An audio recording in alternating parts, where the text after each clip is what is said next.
the teeth loud then. Not be small one to my people. Welcome to my channel. Abeg if una never subscribe, make una subscribe, hit on your notification bell so that anytime we dey carry gist dey come, una go dey see am. Number one, e get something when I wan play. You understand? Mohbad go for dream when he show himself. Okay, make na hear.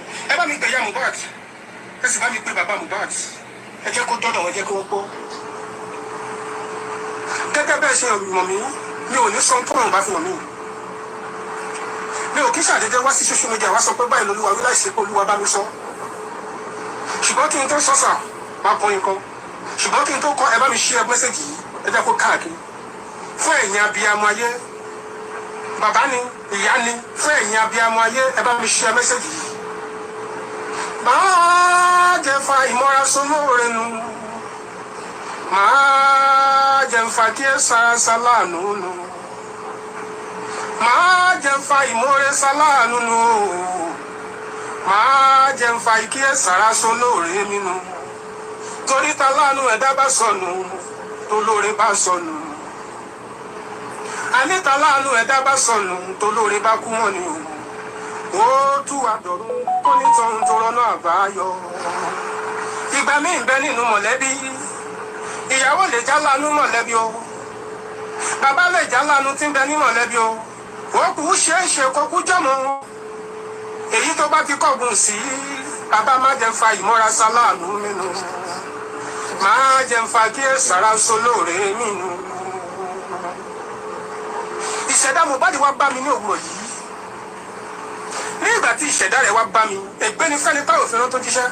Ègbé sì ni fẹ́ni tá àfihàn tí ò jíṣẹ́ gẹ́gẹ́ bí ẹ ṣe mọ̀. Ẹni tọ́lọ́run bá mi bá mi sọ̀rọ̀ nípa rẹ̀ mo máa sọ tí ò sí ohun fẹ́nikẹ́ni lè ṣe sí. Torí pé ọba tó dá ayé tó dá òun lọ́ba tí ń gbẹ́nu orí sọ̀rọ̀. Òun lọ́ba tó fìràn mí. Awúmọ̀rí ní òwúrọ̀ yìí, Mohbad fúnra lára rẹ̀ ó jí mi pẹ́pẹ́ lójú oorun nínú ìran. Bí arákùnrin yìí ṣe jí mi lójú oorun nínú ìran, ó wá gbé èyí tí ń ṣe tẹlifíṣàn ni tí ṣàmúhùnmáwòrán tí ṣe tẹlifíṣàn ni ẹgbọ́sà. Nígbà tí arákùnrin wá jí mi, ó jòkó sí ẹgbẹ́ mi nínú ìran yìí. Ó wá jí mi sà, ẹgbọ́sà. Bó ṣe wá jí mi, ó wá gbé amóhùnmáwòrán tí ṣe tẹlifíṣàn. Bó ṣe wá gbé, ó wá ní kí n máa wò ó.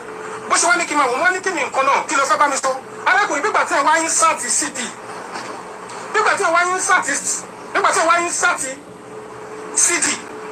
Ó wá ní kí n máa wò pé òun fẹ́ ṣe àṣírí nǹkan mi ẹgbọ́sà. Nígbà tí arákùnrin wá pílẹ̀ kíní tàn wí yìí, ọba tó dá ayé àtọ̀run ni ẹlẹ́rìí mi ní òwúrọ̀ yìí.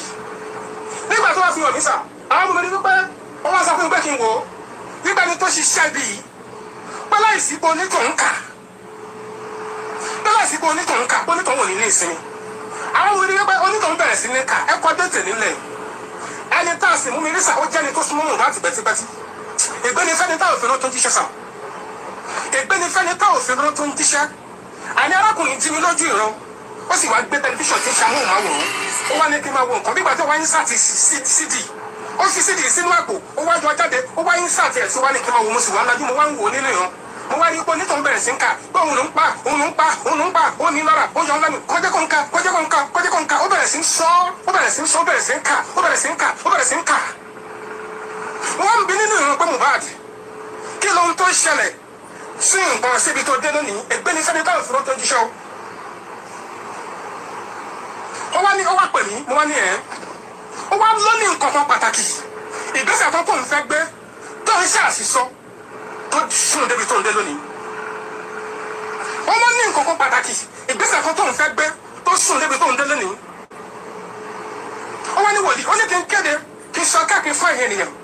Fẹ́yìn ológun ọmọ, wọ́n ní àwọn àṣírí kọ̀kọ̀ tí a gbọ́dọ̀ máa mọ̀ sí, tí a gbọ́dọ̀ sọ síta. Níbi táyàkùnrin wà, ọkọ Mohbad ò balẹ̀ o. Ìyá Mohbad, bàbá Mohbad, tá ò bá wá justice ọmọdé yìí, ìṣẹ̀dá ń bínú sí i.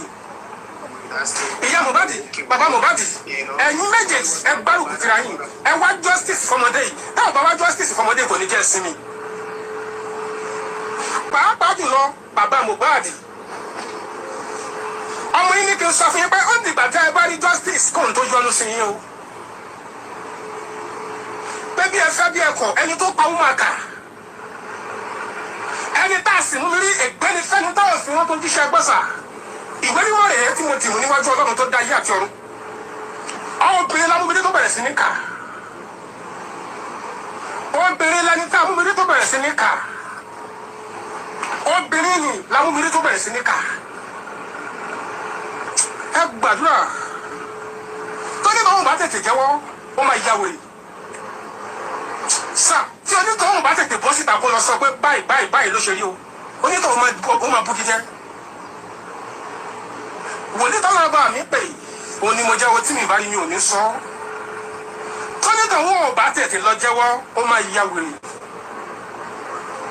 ẹni tẹ́pa kó lè ẹgbẹ́ pa kò ń ṣẹni tí ẹ̀dá ń pa tó máa ń pa àpagbé Mohbad kì í ṣẹni tó ń pa tó máa pa àpagbé láìsí pé ìjọba jà láìsí pé wá justice ó máa jà fúnra ẹ̀ ẹ má gbé ìgbésẹ̀ àsọpẹ́ fẹ́ràn Mohbad òun gan alára tó jà ara rẹ̀ ń gbé ẹgbẹ́sà ó lẹ́ni tó pa Wummi kà tó sì máa ya wèrè lójú ènìyàn ó lè pẹ́ ṣùgbọ́n láìpẹ́ lẹ́jìnà onítọ̀hún máa kà ó dẹ̀ máa ya wèrè abukijẹ tí ò sí wòlíì tó máa wò ó onítọ̀hún máa kà ó máa ya wèrè ó máa bukijẹ tí ò sí wòlíì tó máa wò ó nígbà tó bá dẹ̀ máa ṣẹlẹ̀ obìnrin lẹ́ máa rí pé nǹkan báyìí ṣẹlẹ̀ sí kò ní ṣọkùnrin obìnrin lábọ́ kò ní ṣọkùnrin ẹni tó sì súnmọ́ Mohbad pẹ́tipẹ́ti ni Mohbad ti sọ fún gbogbo ẹ̀yin ènìyàn ní Nàìjíríà lókè òkun pé kẹ́ kú akitiyan ẹ kú ìfọmọnìyàn ṣe ẹ sì kú àfaradà ẹ sì kú àtìlẹ́yìn onítọ̀hún máa kà ó sì máa bu gíjẹ tí ò pẹ́ tí ò jìnnà mọ́ ìjọba wa justice onítọ̀hún máa kà tó máa ya wèrè àlàáfíà ní fún ẹ̀yin ènìyàn ẹ ṣe mẹ́sẹ̀gì yìí Olúwa lọ́wọ́ mi kì í ṣe ènìyàn àlàáfíà ní fún yín. May not go buy you. Báàdì wa bá mi sọ̀rọ̀ lójú olúwo. You understand? May not go kill you. Ní gbogbo tó lọ lórí abẹ́bẹ́ àwọn Mohbad o ó gbé ìyá Mohbad lọ sí hòtẹ́ẹ̀lì o. Àkọ́kọ́ ṣé ohun tó pa Mohbad nìyẹn? Èkejì èmi ni bàbá Mohbad ti bí ìyá Mohbad mo rí tí bá rí ìyá Mohbad ó dùn mí bí mo ṣe fẹ́ ṣe lọ station yìí wọ́n pe ìránṣẹ́kùnrin kan ní Rashidi Yekini gbàbí má gbàbẹ̀. When will they do tell me ológo? I don't know what is wrong with that. Àbí wọ́n do Baba Mohbad? So gẹ́gẹ́ bí Baba Mohbad. Ìwọ́n dùn wá. Tí mo dẹ̀ wá justice yẹn, ohun tó bá gbà la máa fún tí a dẹ̀ máa rí. Ìgbà ní ọmọ gbogbo tí mò ń dé sí, ọmọ tí mò ń rí sí.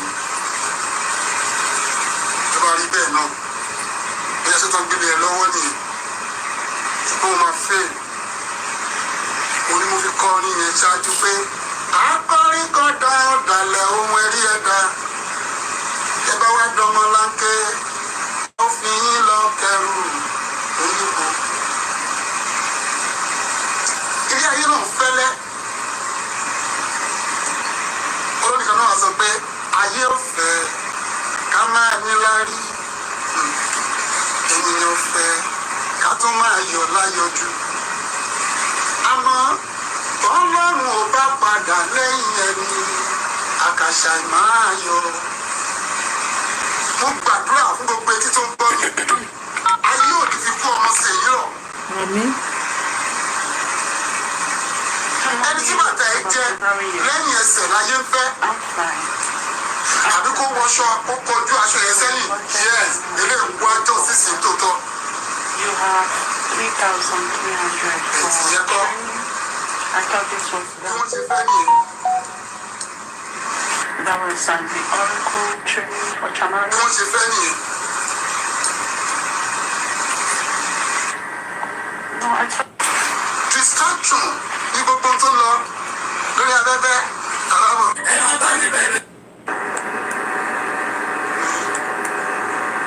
Tí àwọn tí a dá fún justice. Ìfẹ́ yín gbé a ó débi tí a fẹ́ dé o. Àwọn tí àwọn ò lóríṣiríṣi instruction mi jẹ́ fún wa mostly lórí afẹ́fẹ́.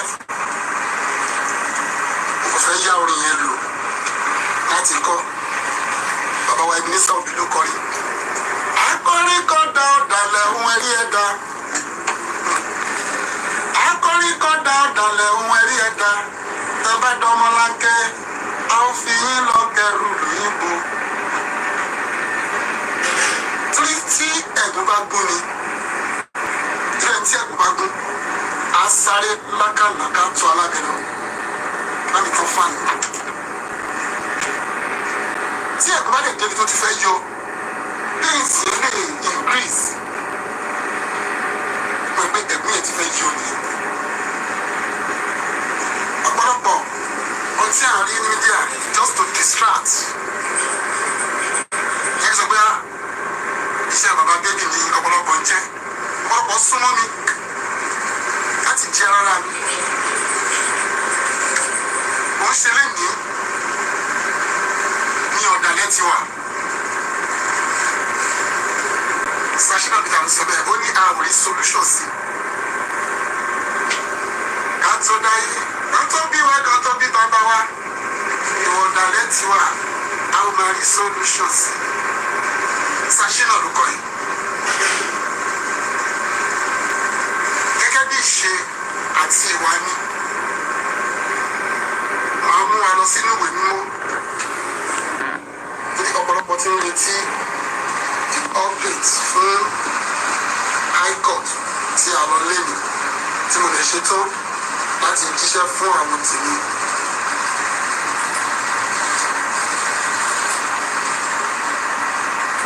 Mo wà nínú ìwé Nehemiah chapter 4. Kọ̀yẹ́ kí n summarize ìtàn yẹn. Nehemiah ó jẹ́ ọ̀mọ̀lé ní àkókò yẹn nínú ìlú yẹn. Ọlọ́run lò wọ́n. Likewise, àwọn kan wà lórí justice for Mohbad. Ọlọ́run lò wọ́n, wọn ò dé yí òun padà. Ṣùgbọ́n ní àkókò yẹn, ọ̀tọ̀ jẹ́. Jẹ́ kí n sọ fún ẹ pé Sanbalati ó ń bẹ o. Ṣùgbọ́n ń bẹ. Bẹ́ẹ̀ ẹ lọ tún jẹ́. Bẹ́ẹ̀ ìran Júdásì wọn ò tán láyé. Ìdí òwe tí mò ń pa ni wípé a gbọ́dọ̀ fura pé báwo ni justice for Mohbad ṣe rí báyìí ní àkókò yìí. Máyọ̀wá pa fíríjì yẹn kó tó tún jẹ́. Pé báwo ni justice for Mohbad ṣe rí ní àkókò yìí.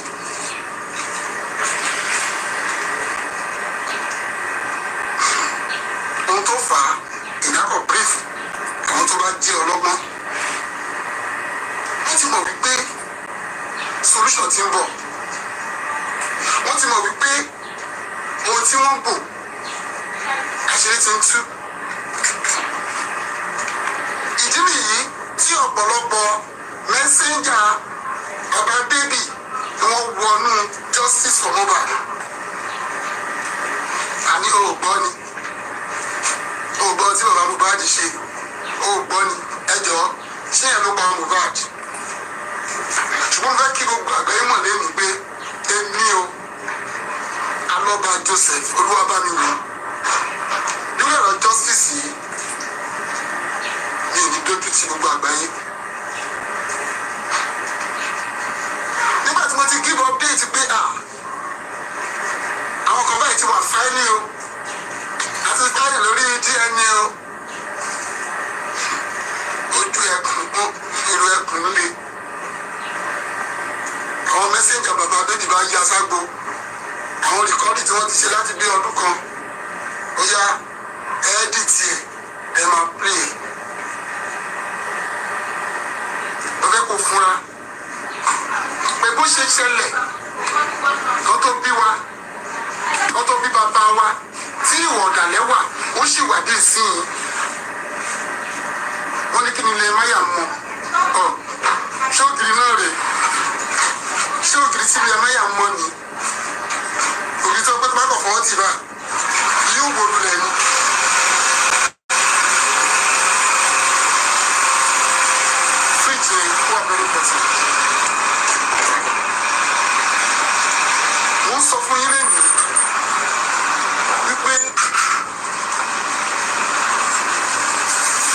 example kan tá a bá bí ìbejì ó jẹ́ ayọ̀ fún ẹni tó bí ìbejì ìkan là ń retí ìbejì wa wọlé tó bá wọn kí ìbejì yẹn ìkankan jẹyọ ní àárín yẹn wọ́n ní wíníwíní lójú orogún èjìwọ̀rọ̀ lójú ìyá ẹ̀.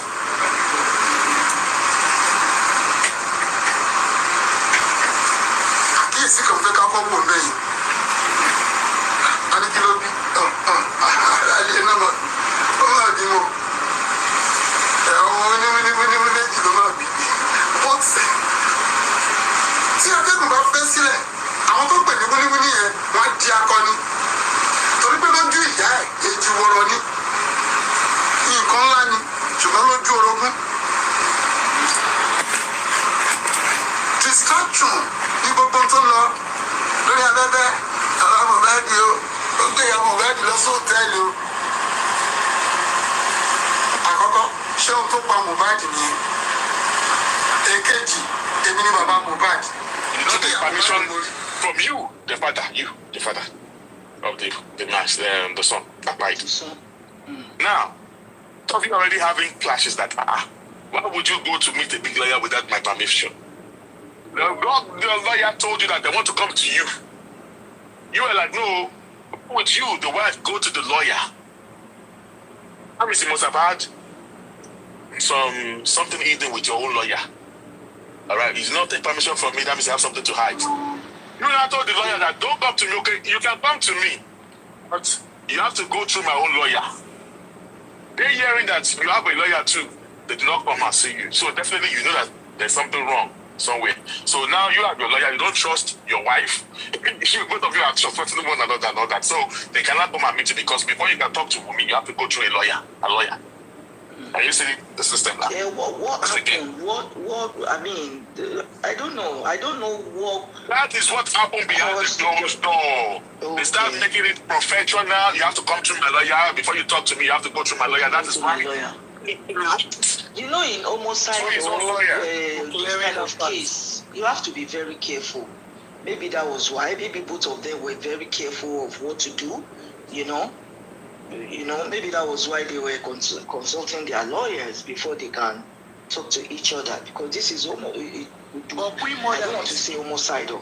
Yeah. Is it making sense? I just want to ask you, is it this thing now? I want to know, maybe it makes sense for your own son, wife to go and meet another lawyer. Then when you want to talk, maybe you want to talk to him or you want to ask him question about what is going on. I don't know what happened. About the buying matter. Then your son, wife is referring you to a lawyer to go and to collect permit from his lawyer before you can talk to her. Is it making sense? I don't know. To be honest with you, I don't know why. And then the lawyer of your wife, the lawyer of your life is not using you. They are using you that you are not looking for justice, you are after properties. What are you going to say? The boss man, I don't stay too long on panel. You haven't answered. No, it's not that question. I don't stay too long on you don't answer to it. No, I've answered your question. No, you haven't answered. Is there any other question? If you're in the position of Baba Mohbad, what are you going to do? I've answered your question. I told you. You're going to ask that son for DNA. Social media. So this guy no get work. You know, with whatever, okay. This what did be name? Me herself, she has. This what did be name? Prince Abi. Not social media. You don't get work. It was based I went to him and he said right there. They went to ask him questions, and then they make it black and white. They send it to him. It's then like you said that why you sending it, making it professional, that you should have just come. Did you speak to the father of the that died? The father that lost his. Yes, ma'am. Let me ask you more than 2 questions. No, please, I don't want fight. Because of this I don't want noise. I don't want fight. Please, I don't have time for. No, we're not trying to nail me. We're only trying to straighten up the situation.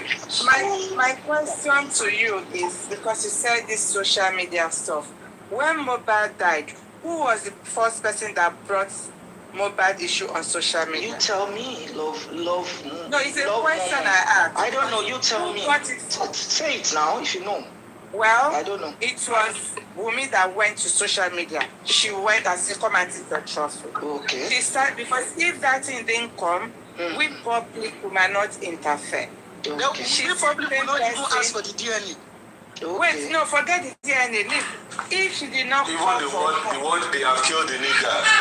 It's a question mark on itself. And she see the same person that came and said, Enyomo Nigeria, Egbamio, I need help. So if you need help, we have to. Did she say that? Yeah, she came out. Do you have? Sorry, was she the one that made the video? You know, those guys in those guys in those guys. The other question you asked for asked, help. yes. I saw that Those this guys, I didn't see that. those guys, those three guys that made the video. Now, I think I have to go now. It's getting rowdy because Sorry, Queen Mother, because she came out asking for help. And for we to know people that tied the nigger, we have to look all round. And the DNA is so we public. Even if the father, even if she doesn't want it. I don't have any problem with the DNA stuff. That's why I told the boss man. I said if we can stress, honestly, I don't see any point. I still don't see any point in this whole argument. Hold on, let me finish, please, my brother, let me finish. If we can stress on this DNA, let Baba Mohbad and Wummi pick a place and do the DNA. After the DNA, then maybe we say there's going to be a way forward. So let's stress on the DNA. Let the host. Me, I'm not a host. I don't host. Queen Mother, how do you think the DNA can be done with this tussling and the tussle between the lawyer Odumosu and Baba Mohbad? Must they always get to social media? I think they both have lawyers. They both have lawyers. They should address this issue through their legal representation. There's no point bringing the DNA issue to the public, to social media especially. If you think there's a need for social media, coming to social media to rant about it continuously is beginning to irritate a whole lot of people. Can you hear me, my people? Do the necessary things. Go to the necessary hospital or specialist center. Have it done. There was a point bringing it to public every now and then to make news about it. Well, Wummi will not do the DNA. Wummi will not do the DNA because of the tussle between. How are we so sure she will not do that? Why she not go do We are DNA? not in a shoe, so it's always very hard to They're tell, born away. you know, how are you sure? Are you a lawyer or They say Wummi will not do DNA. Now you be a lawyer. When you will do. If she was ready to do the DNA, 7. actually this won't elongate till this moment. Well, you know, it's She had the opportunity to do the DNA as early as when it started. truly, if So you have to be honest. You are a man. You have to be honest. yes, that's exactly what I'm trying to say. I don't need to get emotional about this. I don't need to get emotional about this. I don't have to be emotional. That's why I have a lawyer. That's why I have a lawyer. We have a lawyer. They're supposed to sit down.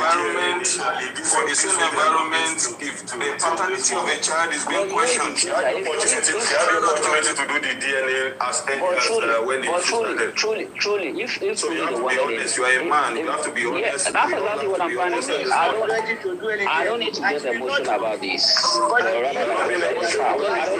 I don't need to get emotional about to it. say the truth now. I don't have to be emotional. That's why I have a lawyer. That's why I have a lawyer. The truth We have a is, lawyer. They should both sit down. For a sane environment, if the paternity of a child is being questioned, it doesn't take, for crying out loud, it doesn't take you a wife to do the DNA. Let me give you an instance. Let me give you an instance. If you defame me, for instance, now do I need to come on social media just the way you are doing and continuously, harass you? We do the same thing. I have a legal thing. that will just, take it up. I don't even to say a word to the social people or everybody to know what my moves are. I will just go about my plan. I don't need to make noise about it. The issue of Mohbad is on the internet already. Yeah, social media already. So there's no way you are going to remove this issue from the public. I am addressing the DNA issue right now. I'm not talking about whether it's issue. Yes, I know that's a fact. That's a fact. But I'm addressing the DNA issue. They have a legal representative, that handles their legal issues. Yes. Instead of bringing it back and forth to the public, for banters like this, which will not eventually lead to anywhere. Why not just go to the legal routes as well? Go to the court. That is if Wummi is really ready to do it. Wummi is not ready to do any DNA. He's not doing anything. No. Don't say she's not. She's not. She will do DNA. Yeah. Now, according to Queen's mother, what she said before she dropped. Now, she was saying that why did Baba ask? Why did he ask Wummi that? Oh shit! And they try to put them for speaker, my people. I want to try to put them for speaker. I don't know whether or not they hear me. In the public space. Now, I'm trying to be a little bit civil and then at the same time trying to be fair, to be a little bit being the neutral. All right. Wummi was the first that came on the social media that said that they killed the nigger and everything like that. We are the fans of Mohbad. We are hearing all these things. And behind the closed door, there were a lot of battles that Mohbad started suspecting Wummi, and Wummi did not like that Mohbad based on some things that actually happened. All right. Now, Wummi came up there, come to the media space, saying that these are the people that tied my son, only for us to discover that those people that she mentioned were not even the one that tied Mohbad.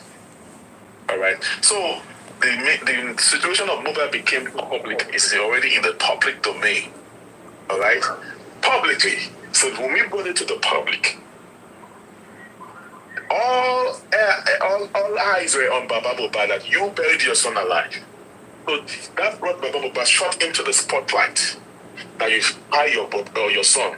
Now people now getting to know that it's not Baba Mohbad. I mean, you buried your son alive.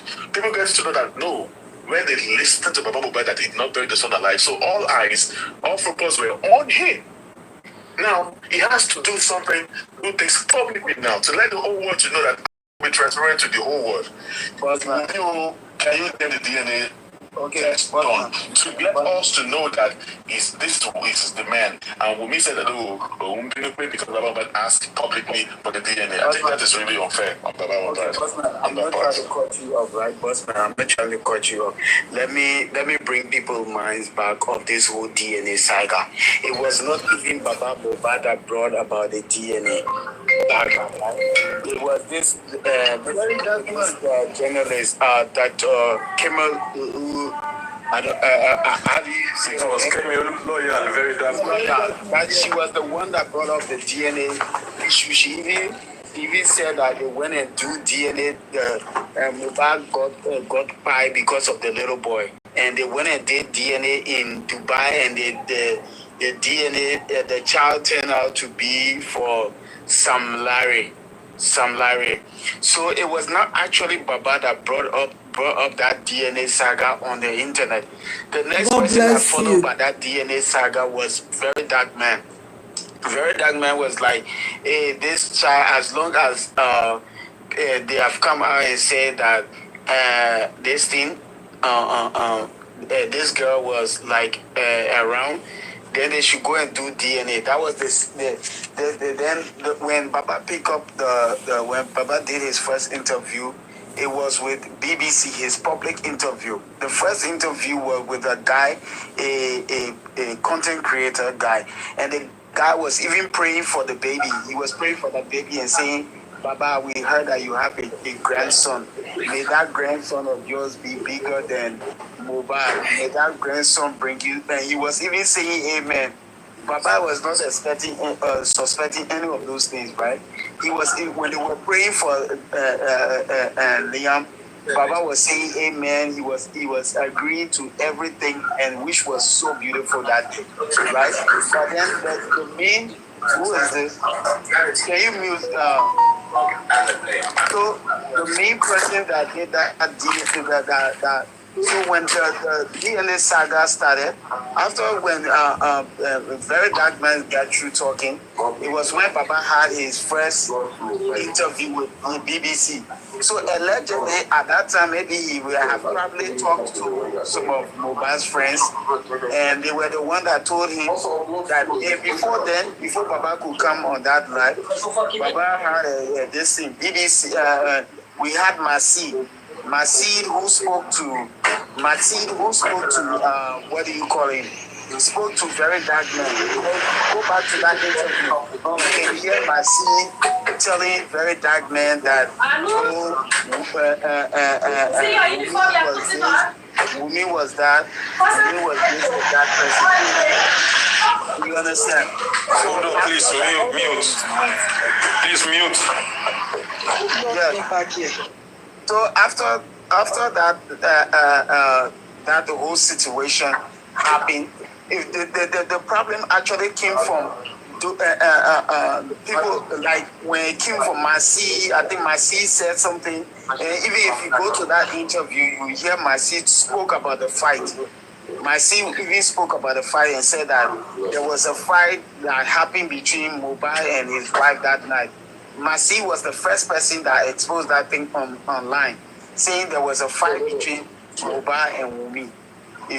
Someone has the video of that something. I still have that video here on my King of the South and West. You are always saying long story that is not. I still have that. You know, I'm trying to.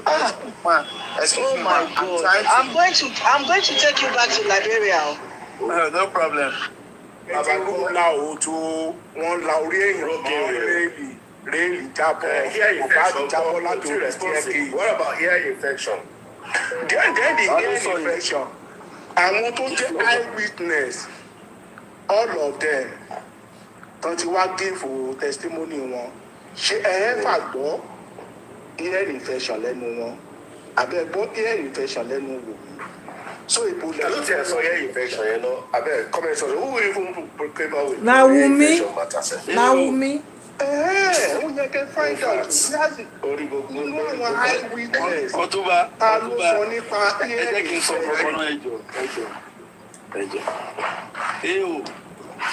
Many people tó máa ń sọ̀rọ̀ sí Sanshitu. Èmi ò expect tó wá sí court kó sọ̀rọ̀ sí Sanshitu. Ẹ jẹ́ kí n sọ reason. The man have seen the case. Èmi ò mọ̀ bóyá ó wà okay kéèyàn sọ báyìí. The Sanshitu is working towards something. Any question this Sanshitu máa answer. Court máa ń ṣe tó máa any question tó máa ń béèrè court máa ń ṣe. Yes, court máa ń ṣe. And he's trying to do something on me personally. Kò sẹ́ tó sọ fún mi ò mọ òun mi rí. Mi ò dẹ̀ jẹ́ lówó Mohbad. Tí bá délé, I will ask a lawyer. He's trying to push something of negligence on those people living with Mohbad. Until that nurse wá, the statement of the nurse after Tinubu interpretation, nurse discussing with Mohbad lásán, Mohbad is the consent. Mohbad ló ní kó pe nurse fóun. Anybody can just say mo lè mú fún fọmọ mi pé. Are you aware if he is Mohbad? Ẹni tó ń kú lọ nìyẹn bá ya bá ṣe sọ. Ẹni tó ń kú lọ. Ọ̀túnba ẹni sọ. It's not Mohbad. He was telling us pé even for Mohbad ń béèrè irú abẹ́rẹ́ tó ń fẹ́ fóun. Gbogbo kìíní pé gbogbo narrative tí a ti ń gbọ́ tẹ́lẹ̀ nọ́ọ̀sì yẹn ti jẹ́ ká mọ̀ pé Mohbad consent sí. Ó wá ní even nǹkan bó ṣe ń fún ní abẹ́rẹ́ yẹn ó tún kà. And when the driver came, driver jẹ́ ká mọ̀ ìgbà tí driver sọ gbogbo ọ̀rọ̀ ẹ̀ lọ táwọn Sanshitu tó ń ṣe pé kíní. Ayaba Esther, are you listening? Ó dẹ̀ fi Ayaba lẹ̀ náà. Ní táwọn ní kúrò. Òun wá wà láṣẹ. Kẹ́tọ́ kúrò ní táwọn ní Kòròdú. Wọ́n béèrè lọ́wọ́ driver yẹn pé kẹ́tọ́ kúrò ní táwọn ní Kòròdú. Kí ni Wùnmí sọ pé kẹ́ ṣe? Ó ní Wùnmí ní káwọn máa drive lọ sí hospital. Ipe Mohbad sọ pé no.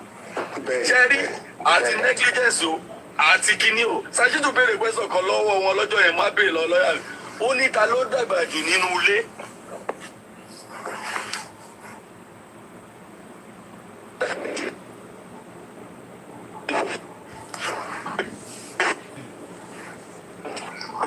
Èyí kẹ́ni ẹjọ́ ẹ fíìsì network ní mo fẹ́ ká yàrá gbọ́ this part. And number 4 I can go dey lis ten to. The wife of your son ran to him. Number 4.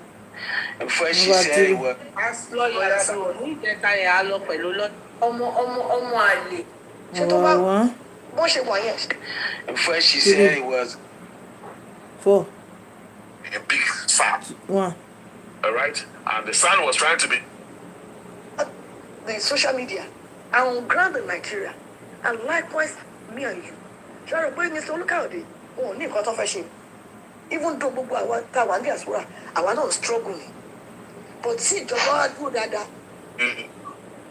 Trying to be in the position of Olórí ẹbí. Before she said it was ear infection.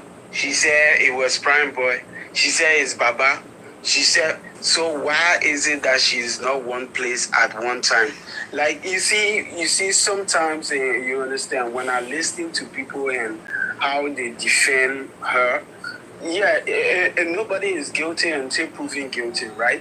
But there are certain things, the way you speak, people are going to find you fishy.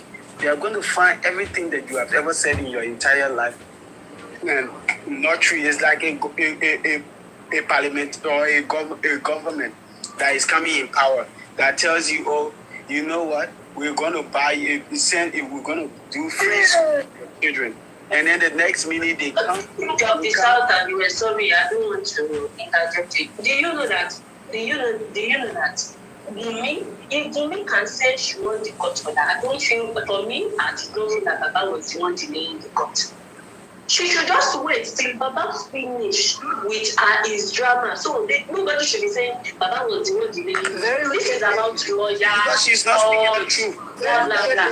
Wummi shouldn't have. She took advantage because she knew that court very in the first place. She shouldn't have done that, for God's sake. Very wickedly. But she did it. Then she need to wait. She knew that whatsoever drama that happened between Baba lawyer and the own court case, before she'll be saying Wummi is not ready. Yeah, that's what I just want to tell you. I just want to tell you now that she knew that Baba had issue with Odumosu, and she take the opportunity to say, I'm ready to do the That's what she's not doing. I'm ready. Yeah. You are right, 100%. Baba finished the court process. So let's not be saying Baba is the one delaying. Wummi knew Wàhálà máa ṣẹlẹ̀ when it comes to the court.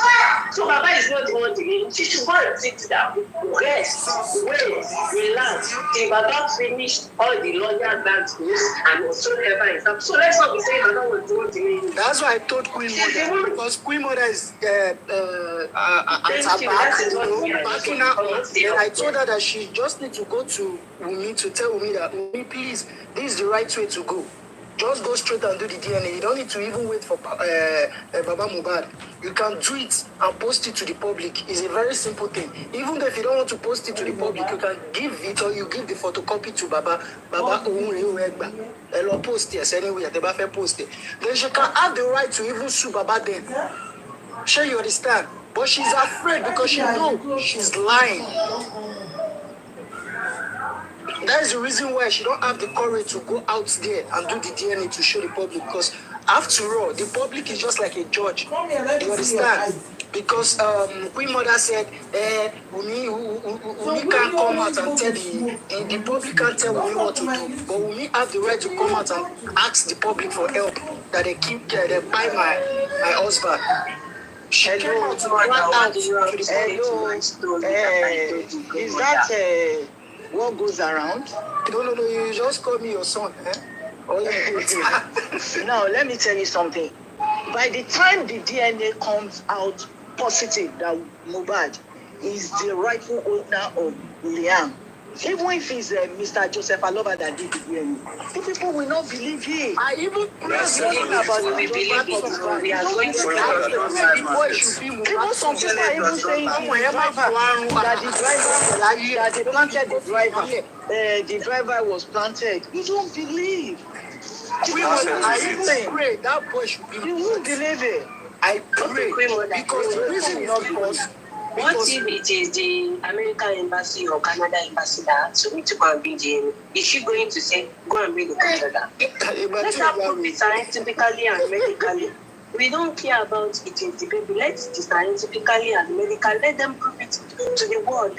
Some people believe that baby is from Mohbad, but prove it scientifically. If not, like Canadian embassy, you go ask for control. Very wicked. Is she going to very wicked? I pray 100 plus 1% Mohbad son. Oh no, let them go. That's why I want to go to bed. I bet she's going on that. Even me, I believe that. I will tell you. So rest your case. I will go and tell her. I'm not going to rest my case until she do it. No, not you. No.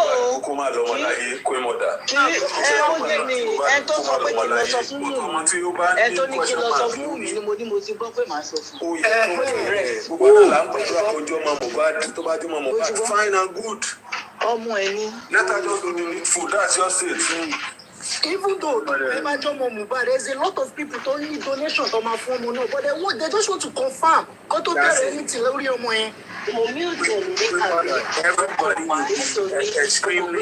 That child, you know how much he gets? That child have more than 300 million. It's not Mohbad child. Everybody's going to be extremely happy if the little boy belongs to Mohbad. Let me tell you something. And like the way people are wishing that Tupac I actually have a child. Anytime somebody go and post that I am Tupac's child, everybody will start following that one person. So it's like a legend who have left a child behind. I mean, that child is like a okay, king of the south and the west. You remember Tupac case, yeah? Yeah. If you remember, how old were you when Tupac died? That's about 28 years ago. Because I remember vividly. I was 20 years. That was when I had my last baby. Okay? Mm-hmm. Tupac, when Tupac died, they were saying his PDD, Pop Daddy, is the one that killed him. Is this, is that. At the end of the day, last year, what happened? His uncle was the one, or his cousin, someone related to him, was the one that killed him. It seems like you're not following the story. You know? Let me help you with that story. It's very easy, right? It's not P. Diddy that took a gun and went and fired Tupac, right? But he took a pew that went and fired Tupac, right?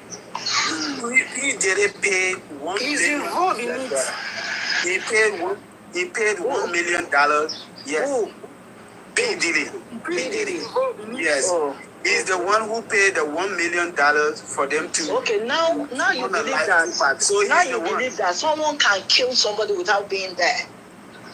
Yeah, but the person can pay somebody. You see? Why can't you people think that maybe someone paid somebody? Sugar Knight that killed. Why can't you? No, it's not Sugar Knight. No, it's not Sugar Knight. No, it's not Sugar Knight. It's Kiffy D. Who told you that? Who was just recently jailed? We are not why are you paid to kill Mohbad. We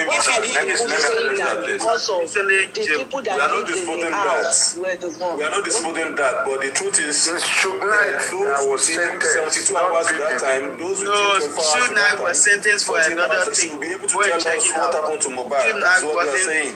And she has already said her truth. She has already said her truth. She has already said her truth in the court. Go and check this. There are a lot of contradictions in her truth. She said she in She said you've killed the his name is Kiffy D. David. She said a lot of people in the house. Let's just assume 7 people in the house. The 7 people they are saying different type of narrative. Of course. Who do you want to believe? Those are contradictions. We need a lot of contradiction in their words, you know. And the public are not asking too much. This is just a simple thing. Kilo pop is not shooting. Which planet are you on? What? Which planet are you on? Who told you it's P. Diddy that killed? Wait, which court? Sentence? Okay, listen. Wait,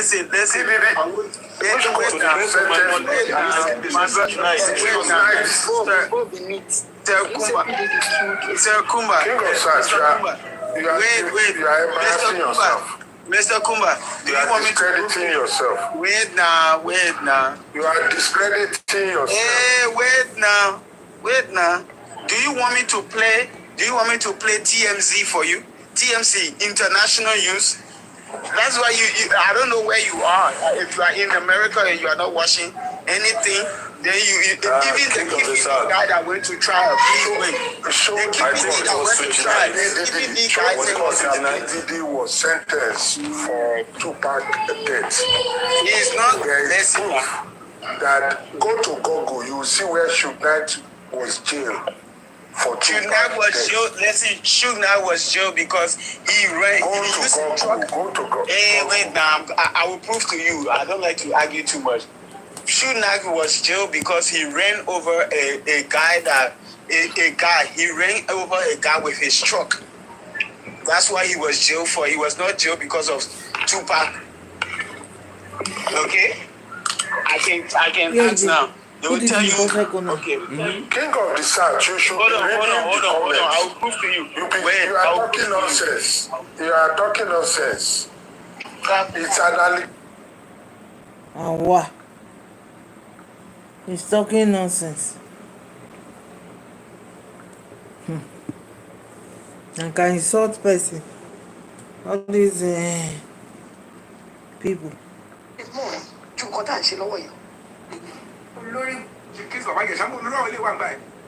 Number 4. 19 lawyers, 2 senior advocates, no volunteer about me. She case of Agesha. And the 2 para fún gbogbo ẹ lówó bí ìfojú mi kọ báyìí. Oh, they send go through me. What do you have? Mo náà mi ò gbà. Ẹni ẹ ló lọ́yọ̀ wà fún rẹ̀ tó pé gbogbo àwọn lawyers yẹn. Because I have my integrity. Ṣé bí ọkọ ló fi kíní kọ́ lọ mí sí lọ fi Netflix lọ mí tí mo ní no. Mo ti rẹ̀ tó lọ fẹ́ fún mi lówó tí mo pè padà ẹ má wọlé ipò tẹ̀wé fún mi. Because ẹ wo owó táwọn èèyàn fi bá mi ṣeré nígbà tá à ń play game pẹ̀lú orí ẹbí. Ẹ wo owó tó fi bá mi ṣeré nígbà mo ṣe birthday. Àrí gbogbo àwọn tó fẹ́ fowó kéékèèké máa fi bàyàn lórúkọ jẹ́ wọn ní owó lú àwọn yẹn. Àwọn tó fún yàn lówó gidi gan wọn ní fowó bẹ́ẹ̀ lórúkọ jẹ́. Ẹ wá láwọn kan jókòó síbì kan. Ibi tó jẹ́ wọn ọmọ ni tó ṣe èròjà láwọn yẹn. Mi ò rí, and be honest with you my brother, I don't see most of these things wọ́n ṣe. And you know, Mr. Yomi, I'm a fan somehow. Like the video, guys. You guys should like the video. Mi ò lè jókòó máa gbọ́. Ọmọ kò bí kí n bọ́ fún wèrè tó ṣe. I can't be listening. Mi sí level yẹn.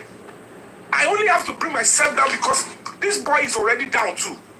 Ẹni tí mo jà fún ti wà lẹ̀ kò lè dìde mọ́ láyé. So kí lèmi tí wàá máa ṣe gbéraga? O fẹ́ help you, ẹni tó fẹ́ help, bring yourself down. Òun lè ṣe nígbà gbogbo tó ń ṣọwọ́ lára mi. Tábàgẹ̀ justice fún àwọn onídọ̀tí ìbò ayé ẹ̀dá. Ogbélé máa fi rẹ̀ pé bákan ló ṣe jẹ́ ẹni àná òní fèrè láàánú ni níbo ni wèrè tẹ́tí ń bàbọ̀.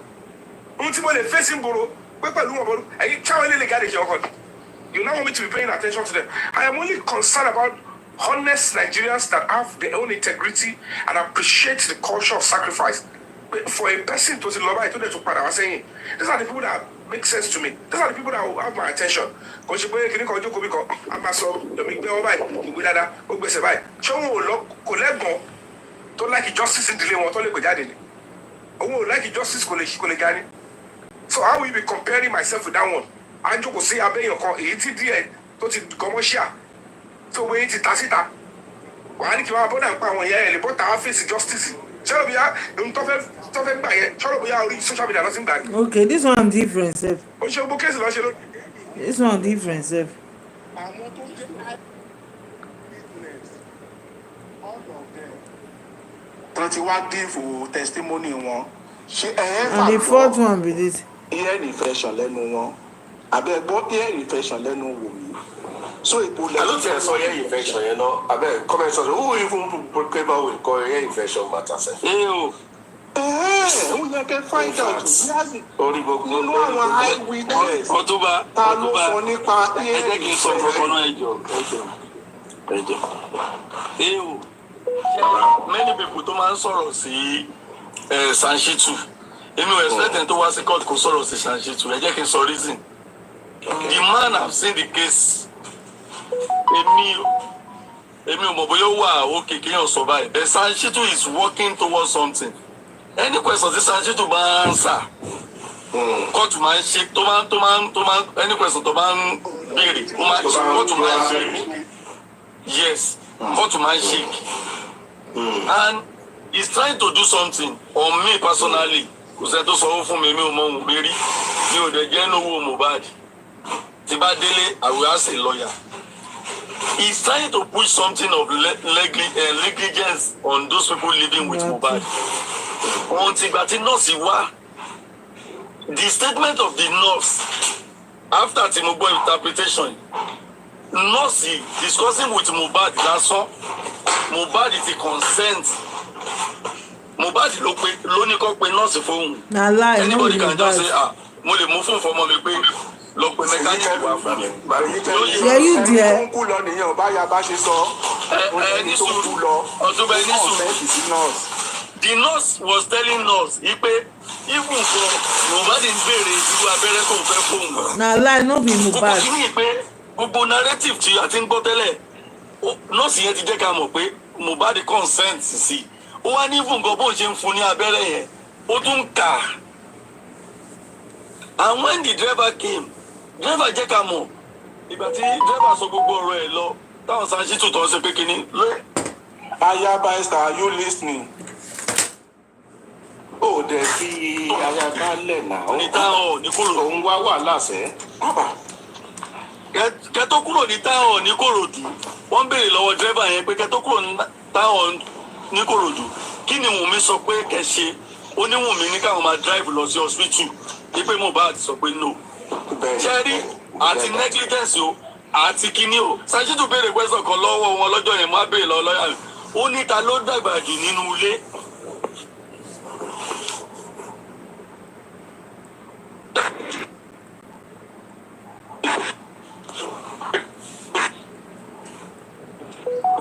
Èyí kẹ́mi ẹjọ́ ẹ fíìsì nẹ́tíwọ̀kì yín mo fẹ́ ká yà bá gbọ́ this part.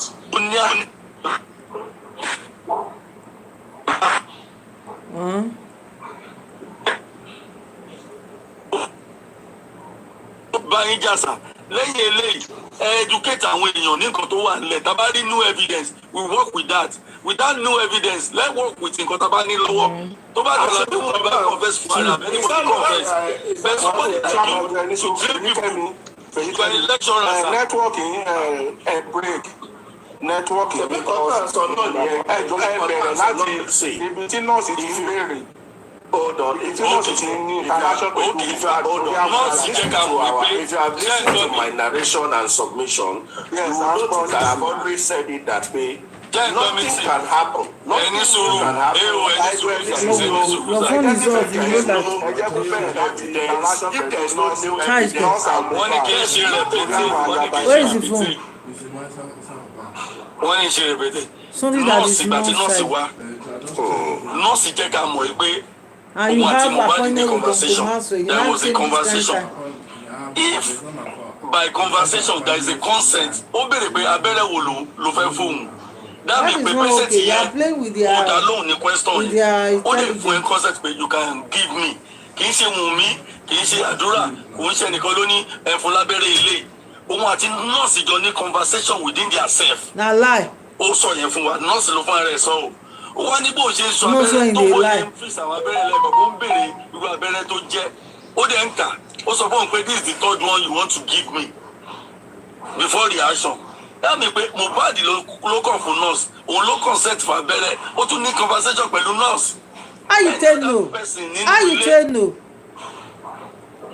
Wọn ò lẹ́ni tí tó fẹ́ ṣe pẹ̀lú ẹ̀ because the owner of the house to give order.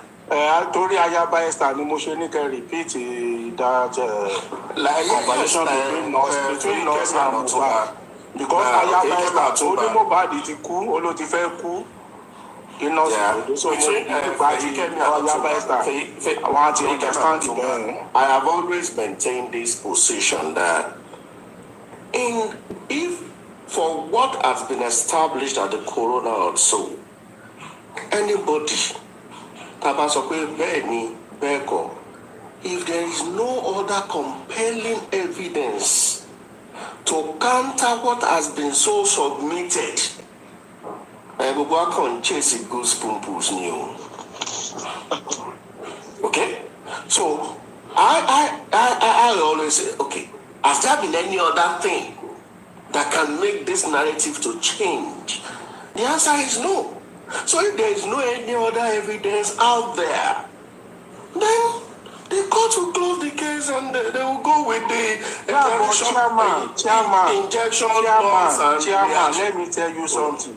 Chairman, ẹ̀yin gan tó yẹ kẹ́ máa educate àwọn people yìí. Irú yín tó yẹ kẹ́ máa educate wọn. Ẹ̀yin gan ló tó lẹ tó mislead wọn. How? Yes.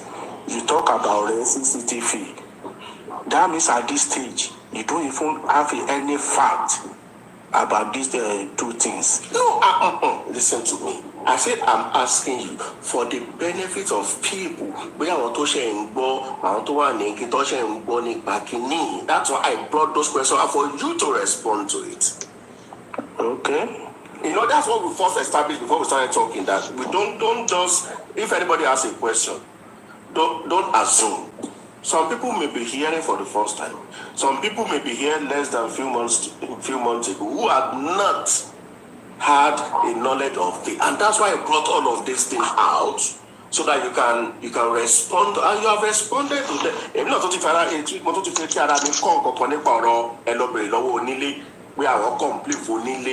to be sincere, it's a new fact. Chairman, wọ́n máa ti géètì àwọn ẹlòmíì lọ. Ẹlòmíì ò ní gbẹ̀kọ́. Àní wọ́n tún sọ pé wọ́n lọ rẹ́ǹtì driver ni.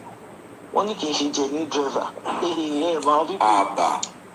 Ìfàyàn sínú àwọn bàbá rẹ̀ á lò tá a ti ṣe ìgbàgbọ́ pé àwọn tó bá lọ rẹ́ǹtì mọ́tò. They now made me to, okay, Queen Mother, you are in Lagos. Please, you can help me with this. That because you need to rent a motor. Ní gbogbo December yẹn torí sẹ́mi bá ti dé Nàìjíríà kì ní driver máa rent. Tó bá lọ bọ́ sọ́dọ̀ Auto Girl kò rent mọ́tò lọ́wọ́ Auto Girl ní Lẹ́kí. Tó bá sọ fún kó fẹ́ wà fún rẹ̀ kò ní gbà.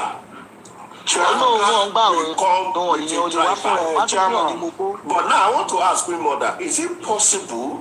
Because if it's a driver will come with the car, they said no, that you can actually rent a car and drive yourself. Chairman, no, it's not possible. It's not possible. Yeah, the driver will be they have their own driver that will drive the car. I have always said that they won't release car without a driver, but they said you can rent without a driver. I said, maybe things have changed that I'm not aware. You know, we let everything. Chairman, any perfect call we have been, what's up? Leave that matter. No, honestly, if there's anything you want to do about this justice. Chairman, let me respond about that camera because I deal with camera. Chairman, let me respond. Because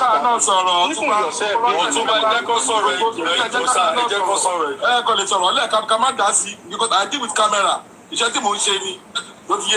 Anyone sọ fún landlord, the landlord sọ pé wọ́n ní camera ò ṣiṣẹ́ mọ́ kankan.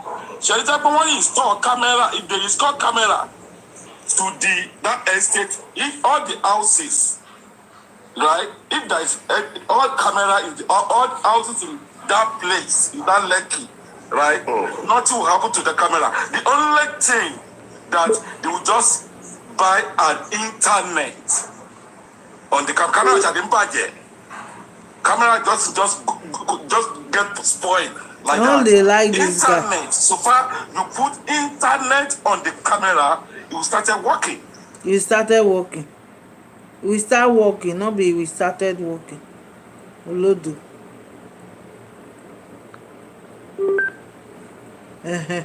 Oh yeah, talk. And I don't see any reason. Thomas say landlord kan camera òṣìṣẹ́. On kankan òṣìṣẹ́ no gbogbo yẹn dáná. Ṣé kò ní kámẹ́rà àdọ́sẹ̀ àfẹ̀jú fi hàn? Ṣé kò lè ní fọ́ọ̀tì ní Ricky? Àbí kí ni ò lè ní fọ́ọ̀tì? Thank you very much. Ṣé ní kámẹ́rà tó bá sọ nípa kámẹ́rà? Bíbí àìtá yìí ń sọ yẹn, right? Ṣé ní wọ́n máa ń install ẹ̀? Bíbí àìtá yìí ń sọ yẹn, ó ti wà nínú tó bá yẹ pé òótọ́ ni estate yẹn ibìkan náà ti ń control. All the cameras. No. Kìí ṣe one uniform estate. Kìí ṣe pẹ̀lú. Even French colony tó yẹ pé ìsẹ́mi lónìí gbogbo ẹ̀. Thank you. No, mo fẹ́ ṣàkóso fún yìí. Kámẹ́rà. Erike máa gbọ́ kámẹ́rà yìí. I want to believe that tó bá dé pé ilé tó rent ní lóòótọ́ ilé renting tí ìṣẹ̀lẹ̀ buying bẹ́ẹ̀ni wọ́n lè máa install DVR bóyá kí kébù kan wà mẹ́ pé ìwọ tó bá kó wọlé. Yeah, in the police report, they said there is no DVR at all. Tó bá ti jẹ́ igbó ọ̀dọ̀rọ̀ tó bá ti jẹ́ lẹ́nu ìlà ọ̀rọ̀ ni. Tó bá ti jẹ́ ilé tó rent, tó ẹgbẹ́ tó fẹ́ fi rent. First she said it was ear infection. She said it was fast food and go and F around, which of course that statement, to this day, I'm not too good with that statement. I'm not okay with it, you know. But it was not Baba that brought about, they even asking on that BBC about the DNA issue. He said it's not something he wants to talk about now. He can bring his family thing out. He said he cannot talk about it. That is his family issue.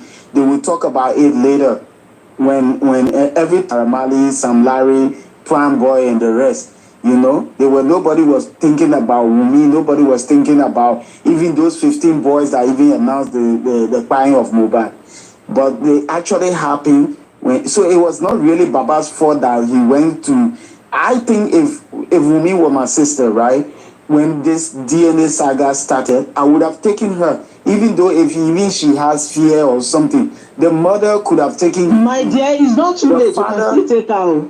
No, you I'm not related to her, ma. I'm not related. No, you can take her. Are you not in public? No, I'm not related to her. The matter is in public. You can still. No, we are trying to make everything. We are trying to make everything easy, Queen Mother.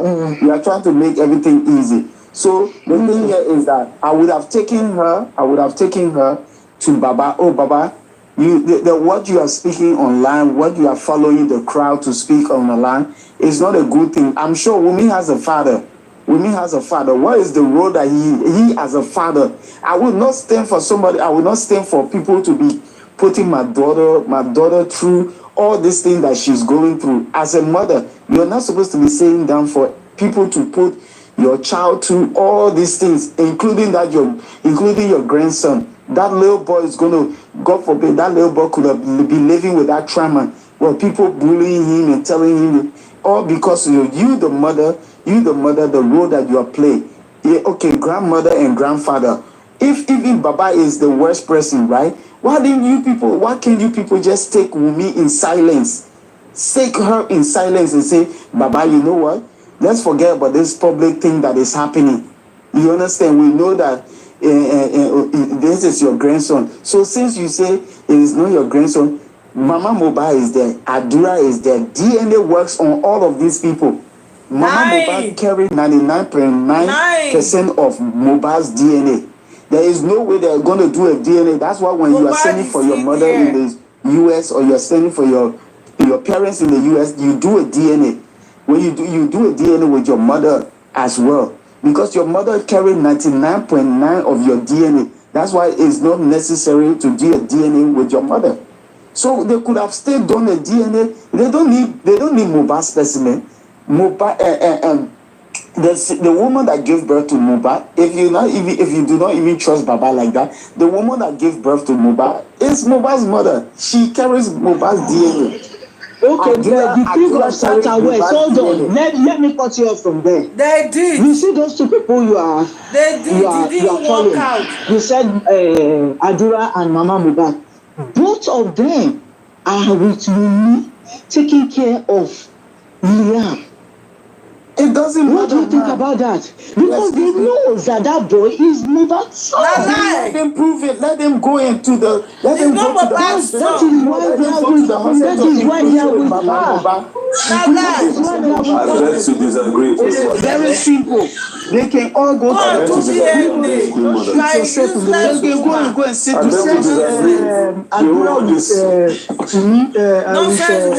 Mohbad's mother. Sorry, I can't touch more because I'm working, I'm exercising. What I'm saying. Keep quiet. Queen Mother. No, don't disagree because those two are all the family. All Mohbad siblings, all Mohbad siblings are with Wummi. Na lie. All the bad siblings are with Wummi because they know that boy. Let it go on to DNA. DNA. The only thing that can prove that is the DNA. God bless you. $10,000 that boy is the DNA. Are you DNA? Wummi through all this thing that she's going through. If they know that they show a proof. That's why let them show that you shoot yourself in the leg. That means Mama Mohbad with Adura, they are the one putting in this mess. Why can't they bring her out and show us that this thing is quite easy about the DNA? Okay, now let me tell you something. Do the DNA and the rest the case. For me, if someone accused me wrongly, they should tell them. You can go and tell them. See, if someone accused me, hold on. If someone accused me wrongly, instead of me to argue, I will just be laughing. To be honest with you, I will just be laughing because I know my conscience are clear and my conscience are free. So I won't argue. I will just be laughing that but the truth is, this is more than conscience. This is a point to prove yourself that you are not guilty. That means you are showing the part of guilty that you are guilty. That is the reason why you are laughing. No. Thank you. No. If you are not because the only way to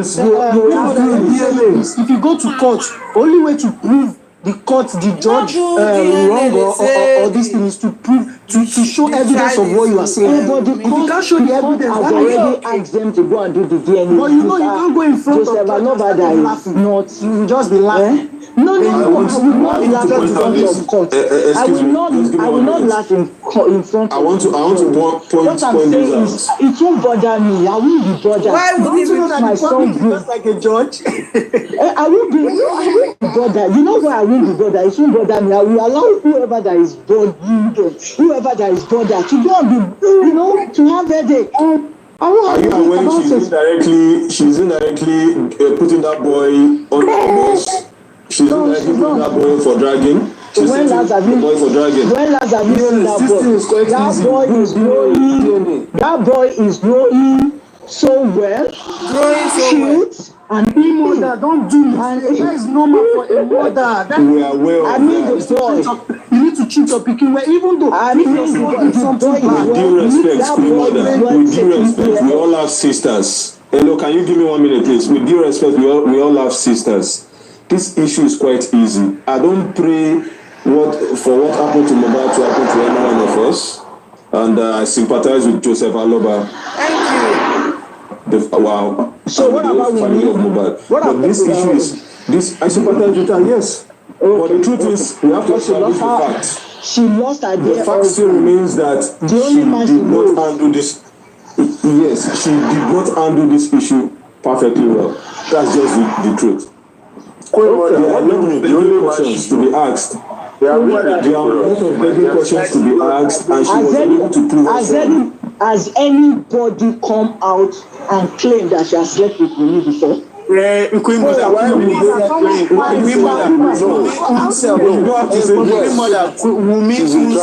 On national television and said that she's a transformer. Mohbad said that she's a transformer. During the course of she and his relationship. She's the one that said it. We got other people in Mohbad house. She's a transformer. Mohbad sang about it many times. Everybody is transformer. I'm going up the mountain. You want to come with me? So how can you say before you go? She was never Mohbad's wife. You want to join me here? She was never Mohbad's wife. The public is just like a judge. Then you understand the way if you are in front of the judge, the way you have this fear in you, that is the same thing you're supposed to have in her. Then she needs to run out and do the DNA for people to confirm that the boy is from Mohbad. Okay, she's hearing you. She's hearing you. That's why I said you get your close to her. Please don't. Queen Mother, because I can hear you are here any platform and say, sure you understand. Then Mohbad it's very easy for you to tell me what to do. Who are you to tell me what to do? I'm not telling you what to do. My last born is older than you. Make it public. What is that? My last born is older than you. How will you tell me? no, Queen Mother, don't see me like this. I know you. I know you. Mother, don't see me like this. Let it be public. So I'm old. their DNA I should match. don't. You are Let them go with I'm old. and Bossy Alamala. Let them go with Bossy Alamala. Man, let us hear now. And make it DNA. Do the DNA. Let them go with Adria and Bossy Alamala and do the DNA. And make it public. That's all they do. They don't need bad righteous Very wicked lady. How are you, my darling? How are you? I'm good. You know that Baba Mohbad said Mohbad told him that he has caught Wummi sleeping with another man. Is there any recording for that? Which recording? Mama Mohbad said she made a man sitting on this bed. Please think. No, are you saying Baba Mohbad should record that conversation? You never knew Mohbad will die few days after before. So are you saying we should record that conversation? I don't know. You know, in anything now, we should bring proof. You ask for proof. Even you always ask for proof. Let's prove outside. Queen Mother, this is what I am doing. Baba Mohbad said it live and direct on video.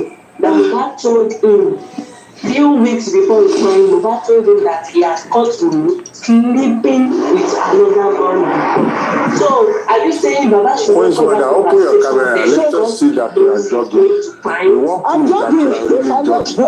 If I'm not jogging, I'm jogging. On your camera. Baba come out to say, but you didn't debunk this one that you are saying. Mother than family. I'm joking. Queen Mother, you said you know me. I'm your Marco. I know you very well. From Liberia, the guy your brother. You are beautiful. Please stand up for the truth, yeah? I'm telling you, to be honest with you. See, I don't accuse people until proven guilty. Even if my daughter, if they said my daughter or someone did something to my daughter, they have to prove that person guilty. I will not accuse the person. Queen Mother. That's the kind of person I am. Queen Mother, the truth is, Queen Mother, the truth is, Wummi is in the best position to clear this mess when it comes to Mohbad's death. Because she was there. She was there. She was part of those all the family. within the 72 hours when he passed away. All the Aloba family should be the ones to do it. Should be people who the truth is money. Well, the money that you people. Sorry. The money did not buy Mohbad. The money did not buy Mohbad. Talking about the sincerity of purpose. Just someone to be upright and do the needful. Wummi has been running from the one. Do you believe that? And because she has been running from the one, I don't know because I'm not staying. Okay, let me tell you how she know. Okay, I didn't know she was running. Oh yeah, thank you, ma'am. Let me tell you how she was running. The day they are burying Mohbad, the day they will bury, the day they are putting Mohbad inside that first grave. Karima was with Wummi then. Karima was the very first person that come out of live stream and said, Wummi should be running o. Ẹ jẹ́ kó máa gbọ́mọ yẹn sá lọ o. Kò gbọ́dọ̀ gbọ́mọ sílẹ̀. She and one actress, Yoruba actress. They said, ẹ jẹ́ kó máa gbọ́mọ yẹn sá lọ. Wummi ò gbọ́dọ̀ dúró rárá. Ẹ gbé ọmọ yẹn kẹ́ tètè gbé sá lọ. There is proof for that. And then Karima was still with Wummi 100. That was the day they are burying Jotun Sin Badila and Soro by you. Then when it's now get to the DNA matter, Wummi now said Baba should go and bring court order. Because any Queen Mother, please let me land. Because every court case in this life used to be delayed. it will surely be delayed. It takes time before the court case. A court case is something that you just wake up today and it will happen today. No, it took time. That is why she got the right of, oh yeah, since she has been running from the war, then she now decided to add the court order to it. And she knows before the court order would be successful and everything will be well done, then the time has gone already. And we need to wait till Baba Mohbad finish with whatsoever he has with his lawyer for them to do that thing successfully. Because she's the one that bring the court case, because it is easy for her not to even bring the court case route. But because it's going to take long time. That is why she mentioned the court case, ma'am. Do you understand me right now? Or do you still want the evidence of the day one where they have claimed that she should be running with that baby? Do you want the evidence? Let me even help you again where she is really running. She went to coroner inquest and said that Mohbad died in the house. Then she went on national television and said that Mohbad. Wow, it's not easy, no, my people. This is so.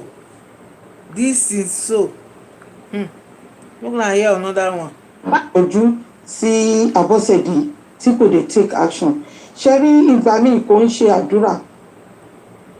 Physical action, lè fi lò. That is the only thing. Because Sherry, like what Talk TV said, 10 years I no see mommy, and so wọ́n lè mọ̀ pé wèrè ní ẹ̀ tó fi block for 10 years gan. Wèrè gidi ní ẹ̀ tó fi lọ for 10 years. Oh, take action. Oh, ó ń ṣe pé mo máa sọ̀rọ̀ àmì. Guilty conscience ló worry ẹ̀. Guilty conscience. Yeah, but that guilty conscience is then ìgbà tó dé fi síbẹ̀ òun láti protect ọmọ yẹn. Iṣẹ́ ni nǹkan tí bàbá Mohbad rò yẹn pé ok ìyá tí kò sí ń bẹ̀ fọmọ ẹ̀ nísìnyí tọmọ yìí dẹ̀ ti wá ṣoríire ó yẹ kó bá mi guide ẹ̀ dáadáa. That is what a man think. Ọkùnrin nìyí náà general vengeance pé ó yẹ kó lè guide ẹ̀ dáadáa yìí tó bá bí ní tiẹ̀ bàbá Mohbad ti fẹ́ yàwó mi ó ti náwọn ọmọ mi ó máa jókòó táwọn yẹn yìí tó bá bí ní tiẹ̀ even the mistake that èmi rí ni pé bàbá Mohbad can be the manager. I swear. Baba Mohbad can be Mohbad manager. Kọ́ dẹ̀ máa move. Kọ́ dẹ̀ wà nílé kọ́ wà ní. Went and use the cousin to Baba Mohbad can be the manager. Iya Mohbad is the personal assistant. It would have been the best. Yes, ẹ mọ̀ pé ìgbà tó ṣẹlẹ̀ fún Burna Boy nìyẹn. Who is the manager of Burna Boy? Baba Burna Boy ni. Bọ́kùn ń tẹ̀lé wọn kiri.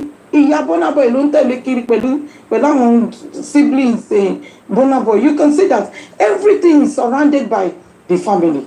So bí Mohbad ṣe travel tí irú Ṣèyí lọ fún wọn ní information pé Mohbad ní girlfriend o kò ní girlfriend o you understand kò ní rí bẹ́ẹ̀ family ẹ̀ ló máa protect ẹ̀ wọ́n á wò pé eléyìí máa ti gbé síta kò yé yín.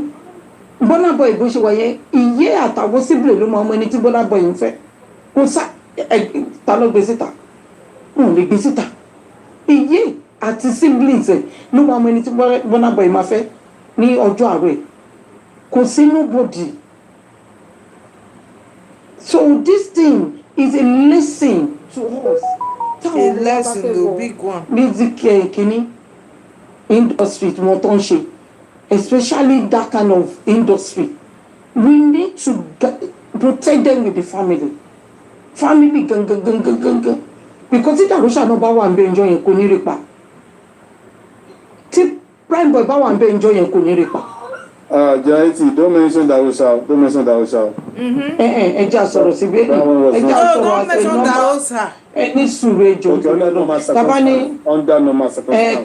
ìyẹn ni mò ń sọ ẹ má jà lo emotional kìíní ká sọ̀rọ̀ bíi pé à ń kọ́ra wa lẹ́kọ̀ọ́ awareness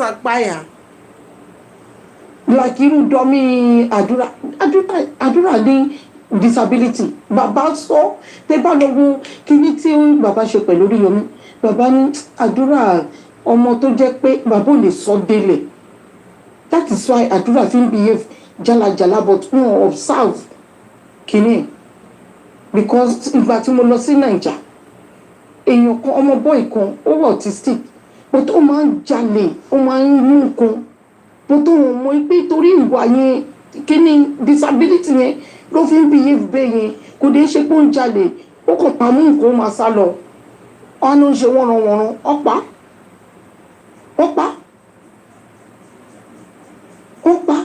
àdúrà tí wọ́n bá fi àdúrà sílẹ̀ tó bá wà yes egbò ẹ̀yìn náà egbò ọmọ tó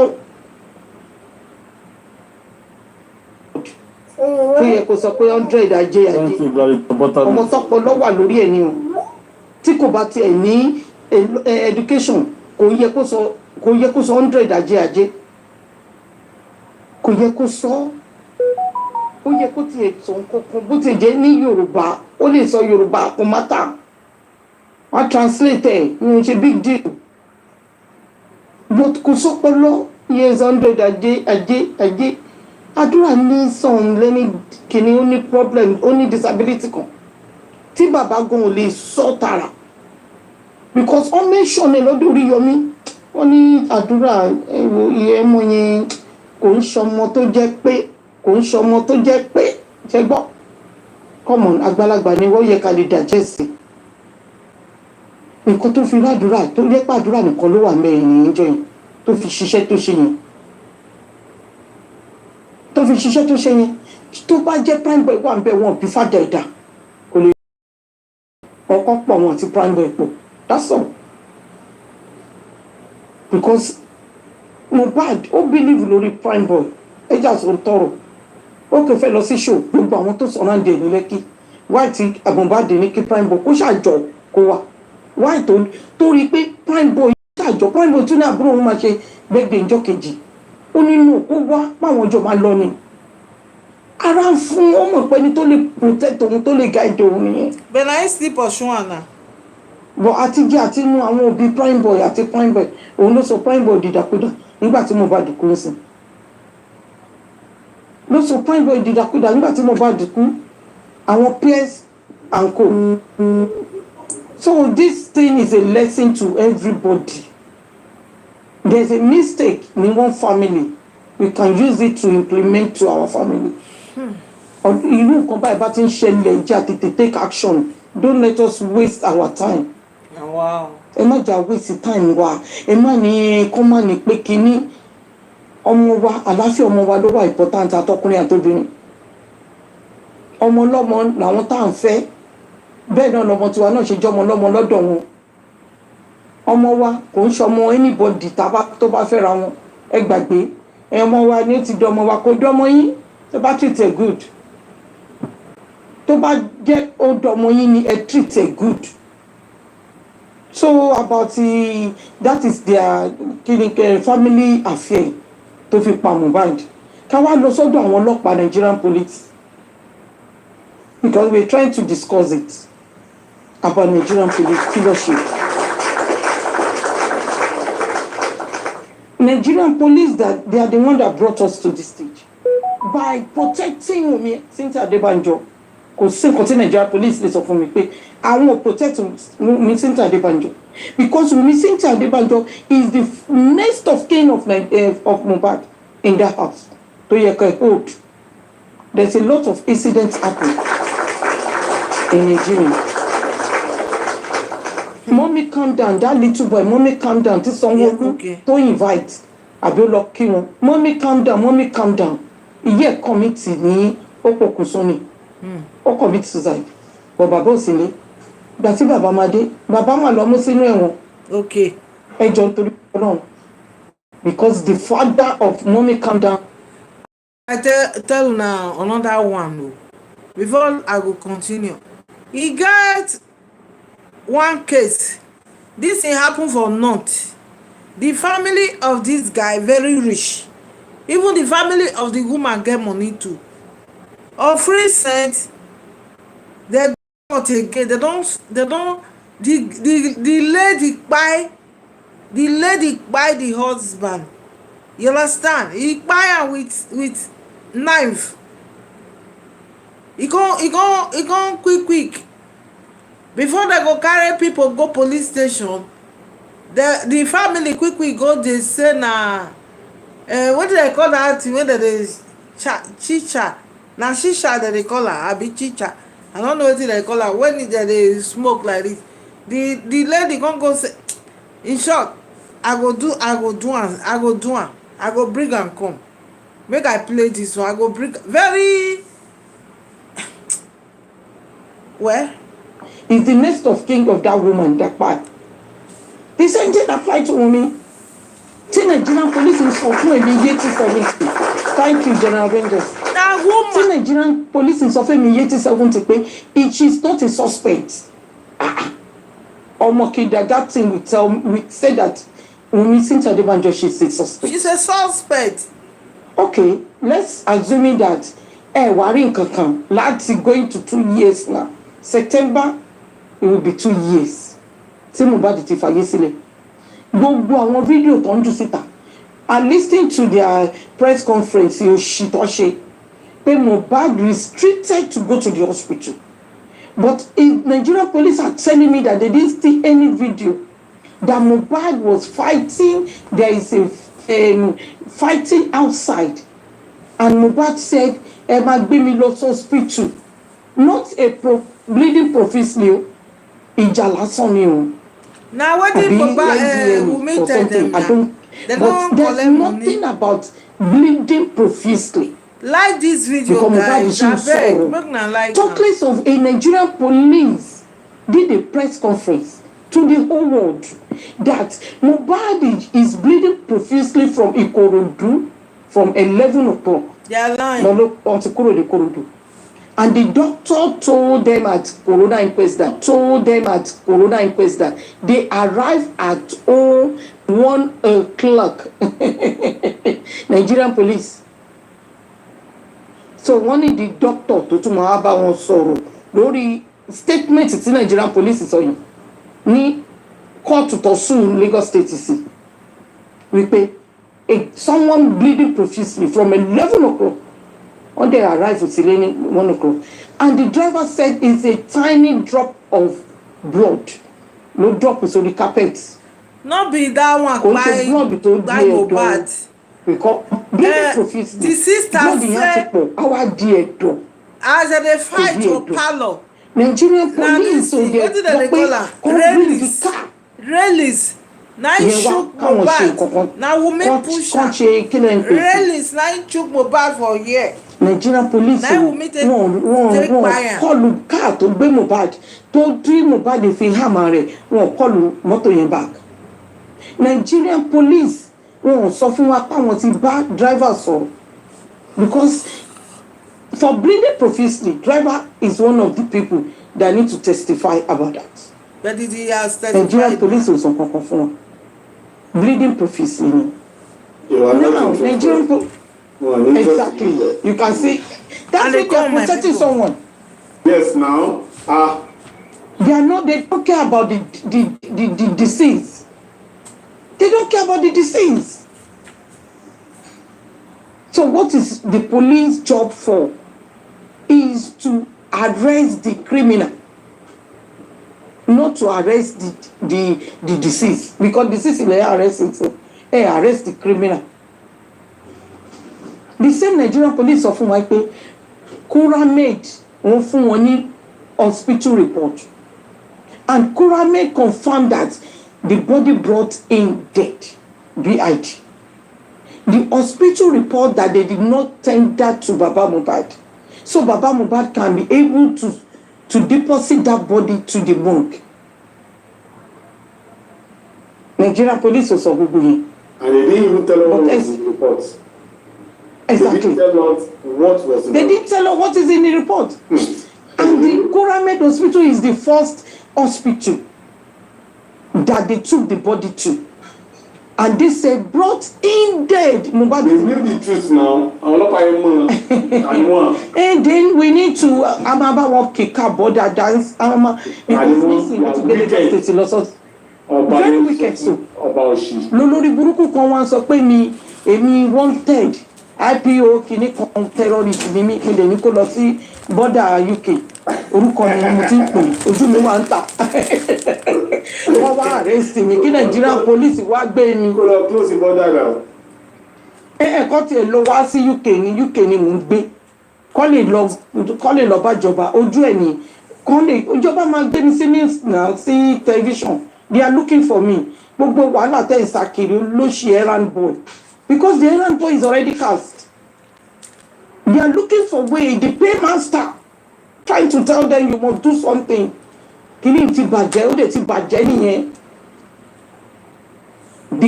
The errand boy of the paymaster. Gbogbo wọn jà torí pé eléyìí ò fẹ́ dọ̀gá eléyìí ò fẹ́ wà lábẹ́ PSC. Kọ́sí gbogbo wọn dé sórí burúkú nìyẹn. Because the paymaster gangan òun ni umbrella. Kọ́sí gbogbo wọn fi sórí burúkú nìyẹn. Wọ́n ti rí pé gbogbo ẹ ti sìn paymaster dẹ̀ wọ́n máa sọ fún wọn pé kí la máa ṣe kí ni next action. That is why they are attacking someone like General Avengers and Sister Kofi and what they yuck that everybody. That's why they are attacking. They cannot change that. And General Avengers, anytime you are doing show, and Mabawa play that same platform as a advert. That same platform, you don't carry weight. You go look. They try to change it, they cannot change it. Even that stupid smell, no.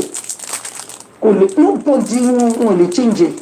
They should leave Lagata and they should leave Guresi. You can continue holding Guresi. Guresi doesn't give a F. But Lagata, Team Lagata, he confirmed and appreciates Karim Atole for standing for her sister, for defaming Mr. Joseph Aloba at the earliest stage. That is a red flag. A red flag. Our moderator wants to you know, that is a red flag when we are talking about family issue. This one of Team Lagata, we are there together. Kinikon, they must go down is a red flag. But partner red flag in for him. Red flag in la. Tiko she rob on that one, that screen record is a red flag. And what about what so in contomo yen she omo errand boy yen that benefits income support boy yen pé is right. Compositor. It's a red flag. And everything goes to Nigerian police. If not Nigerian police, and we be naive or letting one share and benefit boys and girls, they will not be roaming about destroying what evidence. You are shouting Baba Mohbad is the one that destroy evidence. If Baba Mohbad destroy evidence, what about Timothy Adegoke? Timothy Adegoke is already buried before they go and exhume the body. Yes, they went to exhume it. Tofi Lomo. And we're not Lomo because since he's already buried. And Mohbad is already died since Monday. Today, it's okay, Baba Mohbad don't destroy evidence. Which evidence? See, Baba Mohbad did destroy. Which evidence? The one that we can get. The errand boy is trying to guard some people in that house because you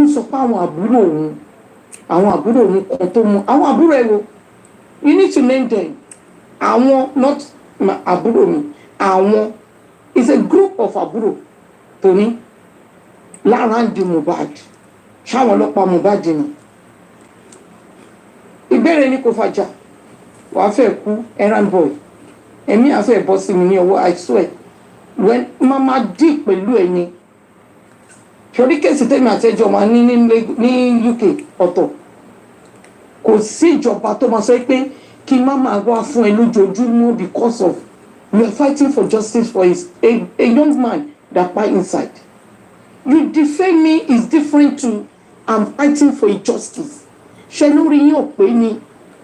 If you speak English, you think you have a brain. You don't have a brain. You learn a language.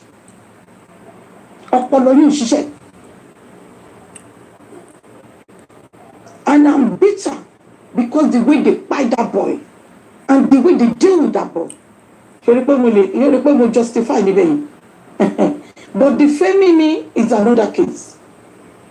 Fighting for a soul, my fellow citizen of Nigeria, a young man that by inside the house, is my fundamental human rights.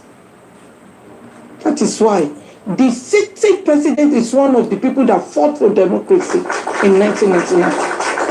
Shalori Yofedi, Mama, you said, even is screen record. So the about the UK border. Why they support one continue so me? Torí mi rí tèmi pé ju ti yín lọ. Yes, orí mi pé ju ti yín lọ. Kò sí ìlú náà tó bá ní nǹkan tí mo sọ wrong. It's Nigerian police who bring you out to this stage that they did not do the needful. Nigerian police ni. Nigerian police, you went to go and arrest people outside and Mohbad by inside. When Mohbad pie, is it bully on that day before he pie? No. Let's throw this question to ourselves. Is point boy inside the house when Mohbad pie? No. Why can't you arrest those people inside the house as well? The way you arrest people outside, Nigerian police. Now what for Nigerian police? Yeah? Because of money. If you listen to voice note of Ayat and Abuebe will make one statement. Wummi, that is negligent. So Nigerian police, Nigerian police cannot arrest someone that negligent is part of crime. Don't play music now.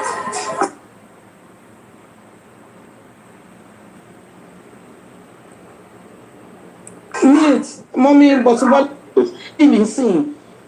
That is that is a red flag to Nigerian police that you don't know what you are doing.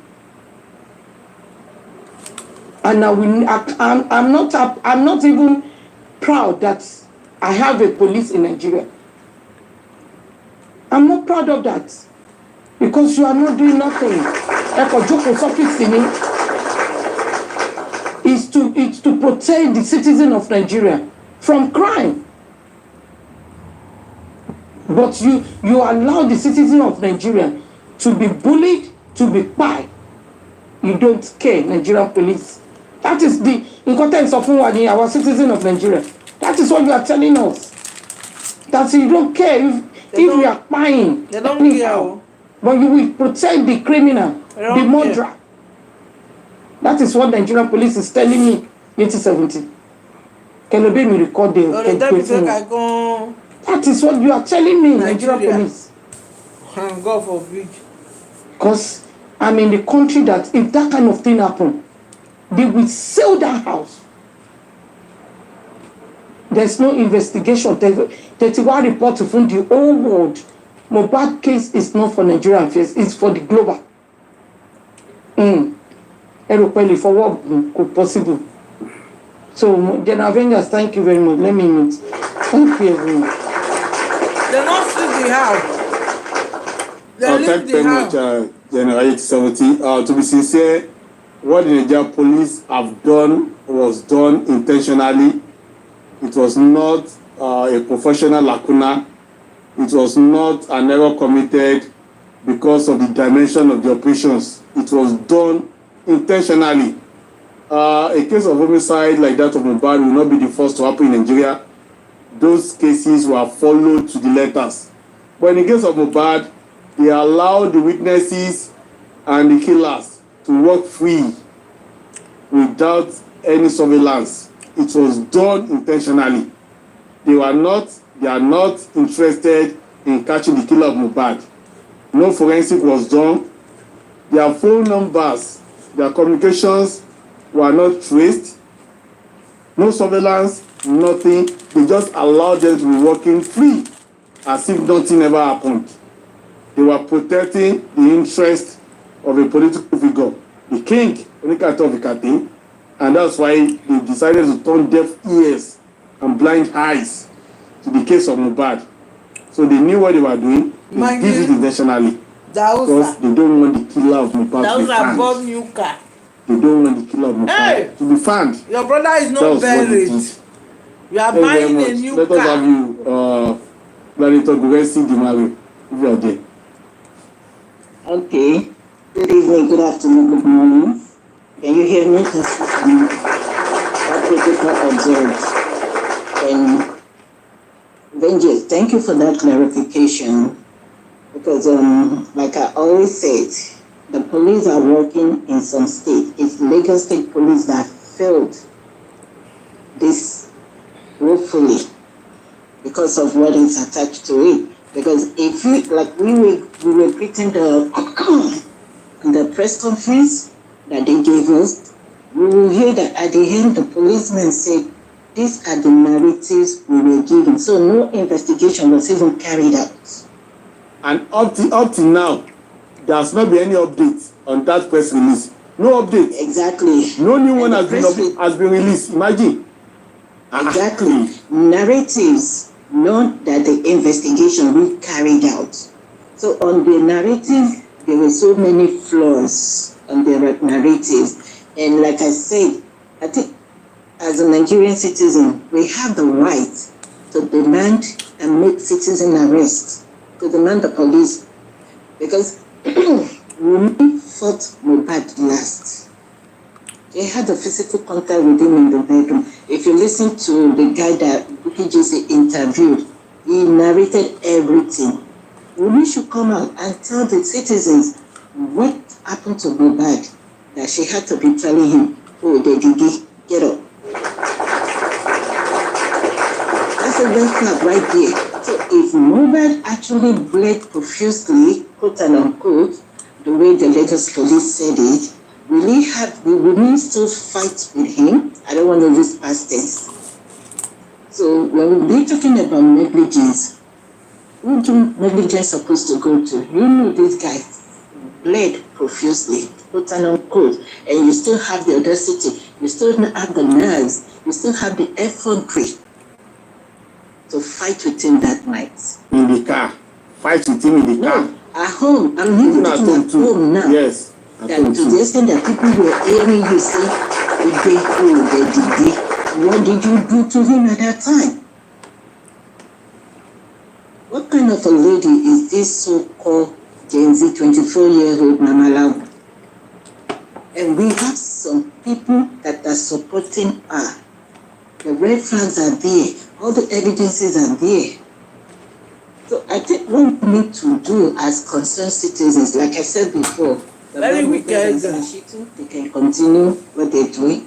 But as we concerned citizens, because what Lagos police did, the fake narrative they give us is a slap to the citizens that are paid the salary with our taxes.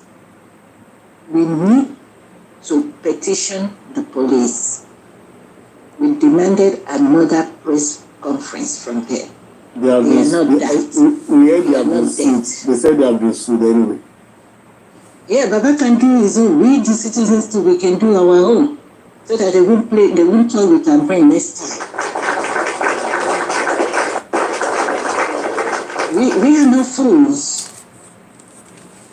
They did not go to Mohbad's house, and you all have the effrontery and the boldness to read to us fake narrative. Who gives you the narratives that you relied on? Who are the ones that supply the narratives? And Feyi, the auxiliary nurse, came on Tuesday. And we all know now that Mohbad died on Monday. And the Lagos State Police, they still don't bring no faith. Now we're calling on the Governor Sanwo-Olu and Lagos State Police. Because we can't generalize all the police. Other state police, they are working. It's only in Lagos State you will never get justice. Only in Lagos State you will never get justice. Other places they are getting justice one way or the other. That's why people that are having court cases now, they prefer to go to Ilorin. Even Lagosians are taking their cases to Ilorin because they know they will get justice there. So if Ilorin police men are working, what certificate for Lagos State Police? That they just sit down there and they ignore us, the citizens. Wummi, you lied to us. And I just want to say something, because thank God that Mohbad sent Prime Boy out of the car. Because if Mohbad did not send Prime Boy out of the car, even though Prime Boy did not get home with them, they still put it on his head. If he didn't send him out, if he didn't follow them home, Wummi will do what they did, and they will kill Prime Boy. And they will put the knife on their hands and say both of them were fighting, and they kill each other. Case closed. Of course, they could do that. They will. They will do it. Because if Wummi can lie and turn the whole world upside down, like a lie, Wummi is 66 baby. Mark of the beast baby. And she doesn't feel any remorse. The other day, somebody was asking her, she was like, oh, let them be shouting, let them be screaming on TikTok. She look funny. Ona molara. Ona can demon molara. I could say molara. If they cannot get to me, they will get Queen Mother Tom Bolori. Because I don't know why the Queen Mother had to be going to the Olopa secretly to do what. And you don't come out to tell us anything. That one is working for the king now. I know. All of a sudden she turned herself to baby Nani or something. I think that when Mohbad ti kú, kò rí bí ìyá Mohbad láti babysit, láti tọ́jú.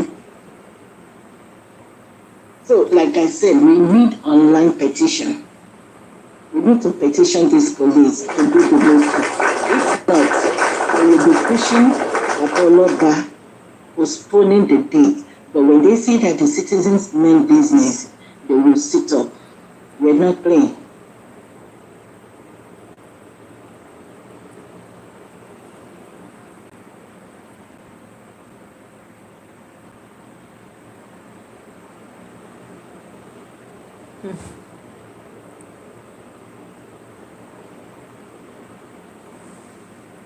What did happen?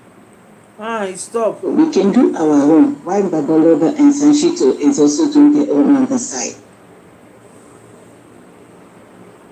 Because how can you tell us? The doctor said BID. You Olopa, you are telling us that 1440 and 1530 or whatever. 1440 is 240. 515 is 3. How many hours to the hospital?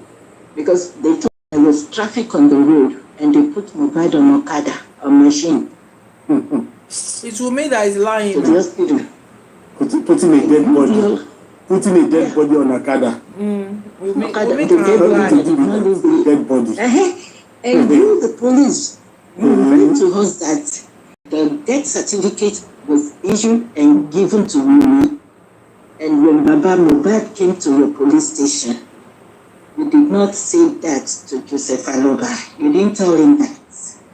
How did you, the police, know that the death certificate was issued and given to them? And you didn't tell Joseph Aloba, and you allow him to be carrying the corpse back and forth, back and forth. The hospital give them the certificate, take this body to government mortuary. Adibeko. Yes. And those evil kids, evil children, decided to take the body home. That is like busy and best step. Those befitting lie in somebody house. What's your on somebody house. And then you idiot, and then support him. She never be well with befitting lie in state. What if he died in who called this lawyer? Who called the two affairs before the father got there? Who called about 100 people in the house? Wummi and that boy. Exactly. And I keep saying it. Yeah, Wummi was not in America then. She was still in Nigeria. I want to renew Mohbad Monday, worry. àwọn tó rí nílé Mohbad ní tó Tuesday wọ́n rí she dey she was America. Mohbad. Ìyá Wummi was there, she threatened ìyá Mohbad àdúrà ìgbà táwọn yẹn ń jarí ń sọ̀rọ̀. So those people, they just don't go under the radar for nothing. They even go to Mohbad's leg now. Okay. What can Mohbad let's say according to Kotika Johnson? Okay, so they just didn't keep quiet for nothing. So Jumoke, she was in Mohbad's house that Monday. Lẹ́yìn tó máa pọ̀ mọ́ lómi tán. So who invited the Alpha? Baba Mohbad ò kì í ṣe aláàfáà. No. It's Wummi now. And you took the body home and you did not even tell the father you have the nerve, you have the audacity. That is parọ́ fún bàbá ẹ̀ pé kó máa lọ ní àrọ̀mọ́ ti yá. Àrọ̀ ti yá. And that was on Tuesday, while ìyá Mohbad was already there on Monday. Ní ilẹ̀ Yorùbá, ọkùnrin ló máa ń tú ọ̀fọ̀ fún, kì í ṣe obìnrin. Ǹjẹ́ wọ́n rò pé ọkùnrin lọ́kàn ju obìnrin lọ? Yeah, nílẹ̀ Yorùbá, ọkùnrin ló máa ń tú ọ̀fọ̀ fún, kì í ṣe obìnrin. Fún ìwúrọ̀ ètò ṣe bá jẹ́ Abọ́sẹ̀dé ni wọ́n pè síbẹ̀, tó rọ́mọ̀ pé bàbá Mohbad ò ní gbà. And you did that. Every bí bàbá yìí ṣe ń dààmú tó ń ṣe everything. Wùmí ó dẹ̀ ní rìpọ́ọ̀tù tí dókítà fún ní ó dẹ̀ mú sọ́wọ́. Ṣé ẹ fẹ́ lọ sọ òkú ọmọ yẹn nù ni? Lórí ti sọ pé orí ẹ̀ máa ń dàrú pé kò kí ń rántí nǹkan tó ń ṣe mọ́. So plan yín ni pé kẹ́ lọ sòkú ẹ̀ nù. Kẹ́dẹ̀ parọ́ pé ó rìn lọ then the next thing wọ́n rí accident tó ti kú. And ọlọ́pàá Èkó ìgbìmọ̀ ń hear gbogbo nǹkan tá a sọ láti ẹgbẹ́ ẹ̀dẹ̀ náà online. That's why we're not keeping quiet with you guys. We're coming for you guys big time online. I'm telling you, our voice is their greatest nightmare. We're not shutting up. I'm telling We're not keeping quiet. All the people don't say pé bàbá ń sí gbẹ́rẹ́ kùrẹ́sì lu bàbá. After tí kùrẹ́sì na bàbá tán, ó ká ẹsẹ̀ bàbá yẹn méjèèjì, ó ká sókè, ó wá ń fi ẹ̀yìn ẹ̀gbọ́n ilẹ̀, ó tẹ́ wa lọ́rùn. We are okay with it.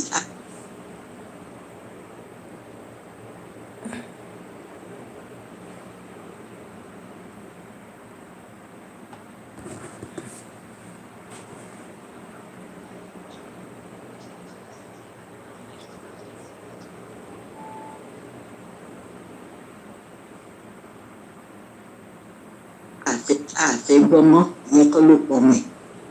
Wùmí ló pa Mohbad sínú ilé níjọ́ Monday kí Wùmí jáde kó wá sọ fún wa kó nǹkan. Ó wá sọ nǹkan tó ṣe fún tó fi ń sọ pé dìde òde dìde nílẹ̀. Ọmọ ọkùnrin kí ọmọbìnrin máa sọ̀rọ̀ báyẹn pé kó dìde kí ló ṣe fún ìwà àtàwọn olólẹ́jọ́ wà ní yàrá. And then, don't forget, sorry to interject you.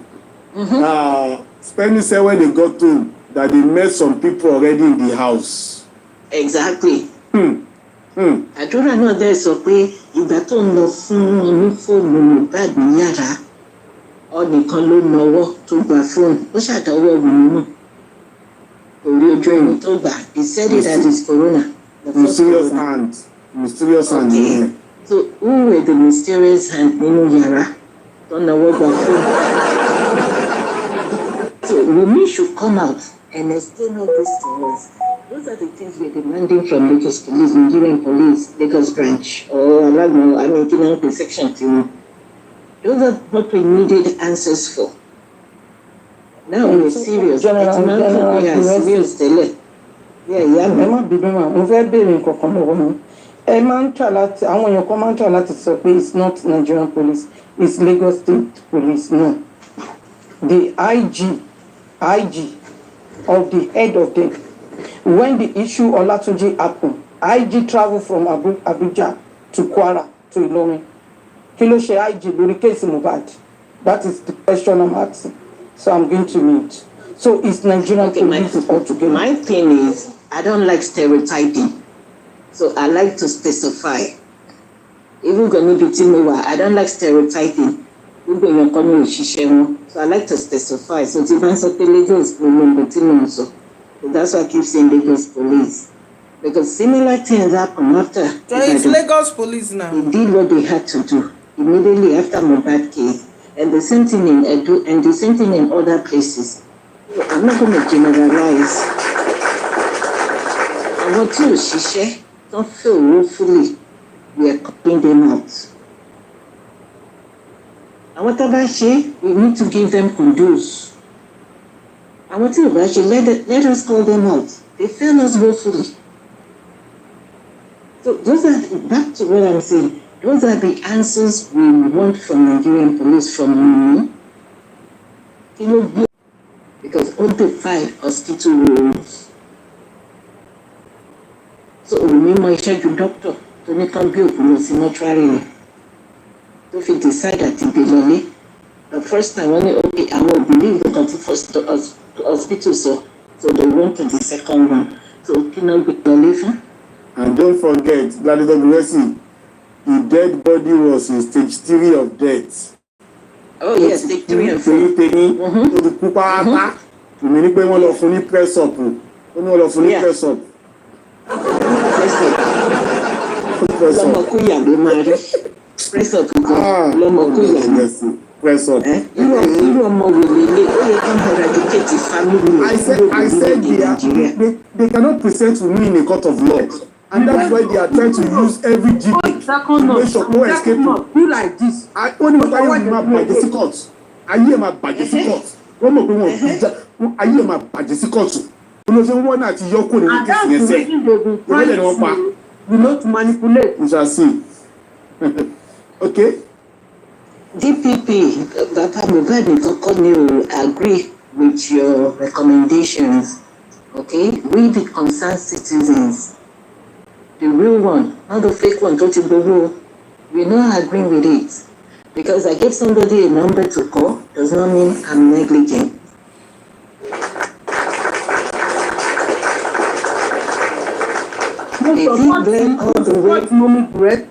Oh yes, bring the clothes. Oh yeah, with the concerned citizen ká ti sue ọlọ́pàá àti DPP apart from the one tí bàbá Mohbad àti lọ́yà wọn ṣe wọ́n lè mọ̀ pé we know what we agree. Àwọn tó ní wọn ò pé àwọn olè. Exactly, we are not playing. We will start an online petition. We will start it. One of the main business because they're always on TikTok. One journey. We're not doing fracas. I want to show fracas and when you're more. We're doing it because it can happen to me tomorrow. It can happen to anybody. We want to put a stop to it.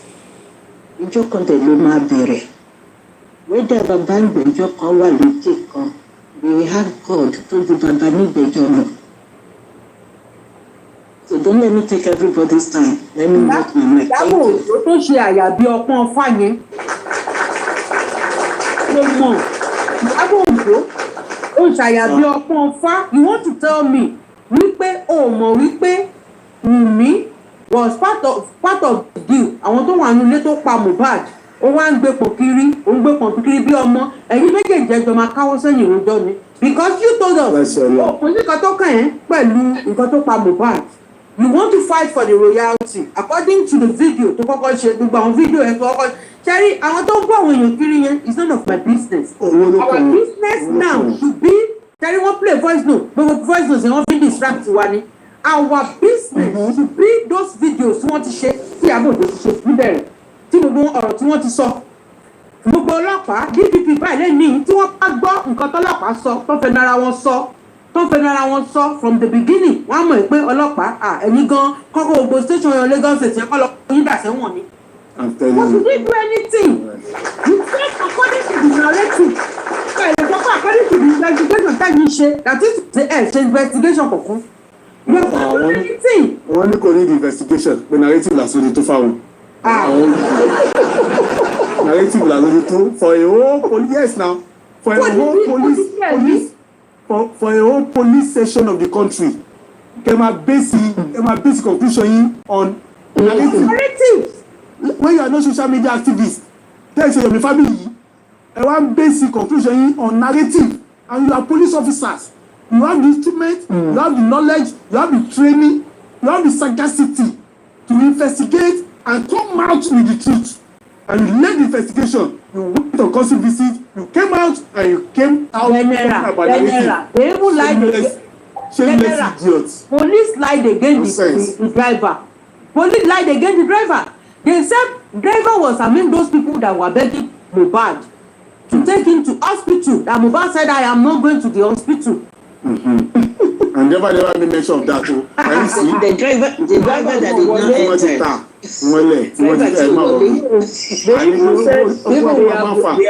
The bus, the car is at their station.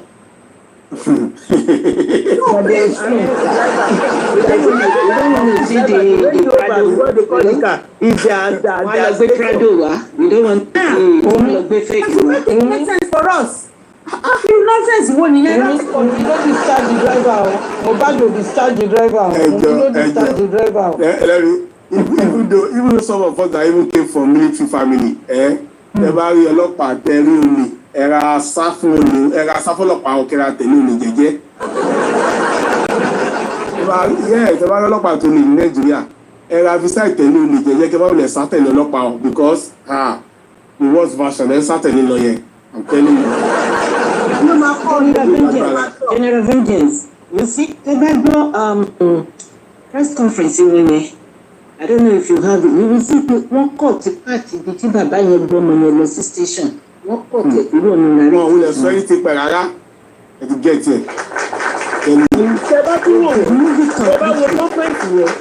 Àwọn ọlọ́pàá yẹn gangan fúnra wọn ẹ ti rí pé wọ́n plan gbogbo kìíní ẹ̀ ní ìkan wà ń bẹ̀ bóyá fúlàní bóyá wúta ni ó jókòó báyìí ó wá káwọ́ gbéra báyìí pé ṣé rọ́lẹ̀ ń pa báyìí ìrọ́lẹ̀ ń pa mọ́ ọmọ báyìí. Ẹni yẹn ti kú Ayélára nìyí tọwọ́ Joseph lawusa tọwọ́ Brown. Bẹ́ẹ̀ ni ó káwọ́ gbéra báyìí ló ń wò báyìí pé ìrọ́lẹ̀ ń pa mọ́ ọmọ báyìí. Àwọn gan mọ̀ pé kà làwọn ṣe àwọn gan mọ iṣẹ́ táwọn ṣe àwọn mọ̀ pé kì í ṣe bẹ́ẹ̀ ló ṣe wọ́n ṣiṣẹ́ yẹn. And the thing is wọ́n fàyà orí ẹ̀dà wọ́n pa. Immediately I'm telling you. Wọ́n ló para ẹ̀ wọ́n. Bẹ́ẹ̀ gbọ́ kó sọ pé kò tó fún ara ẹ̀. Amibo, àwọn tí ò kọ́ pé kò ní wọ́n yọ. I don tire. I wan rest. I don tire. Una bye bye. Thank you so much.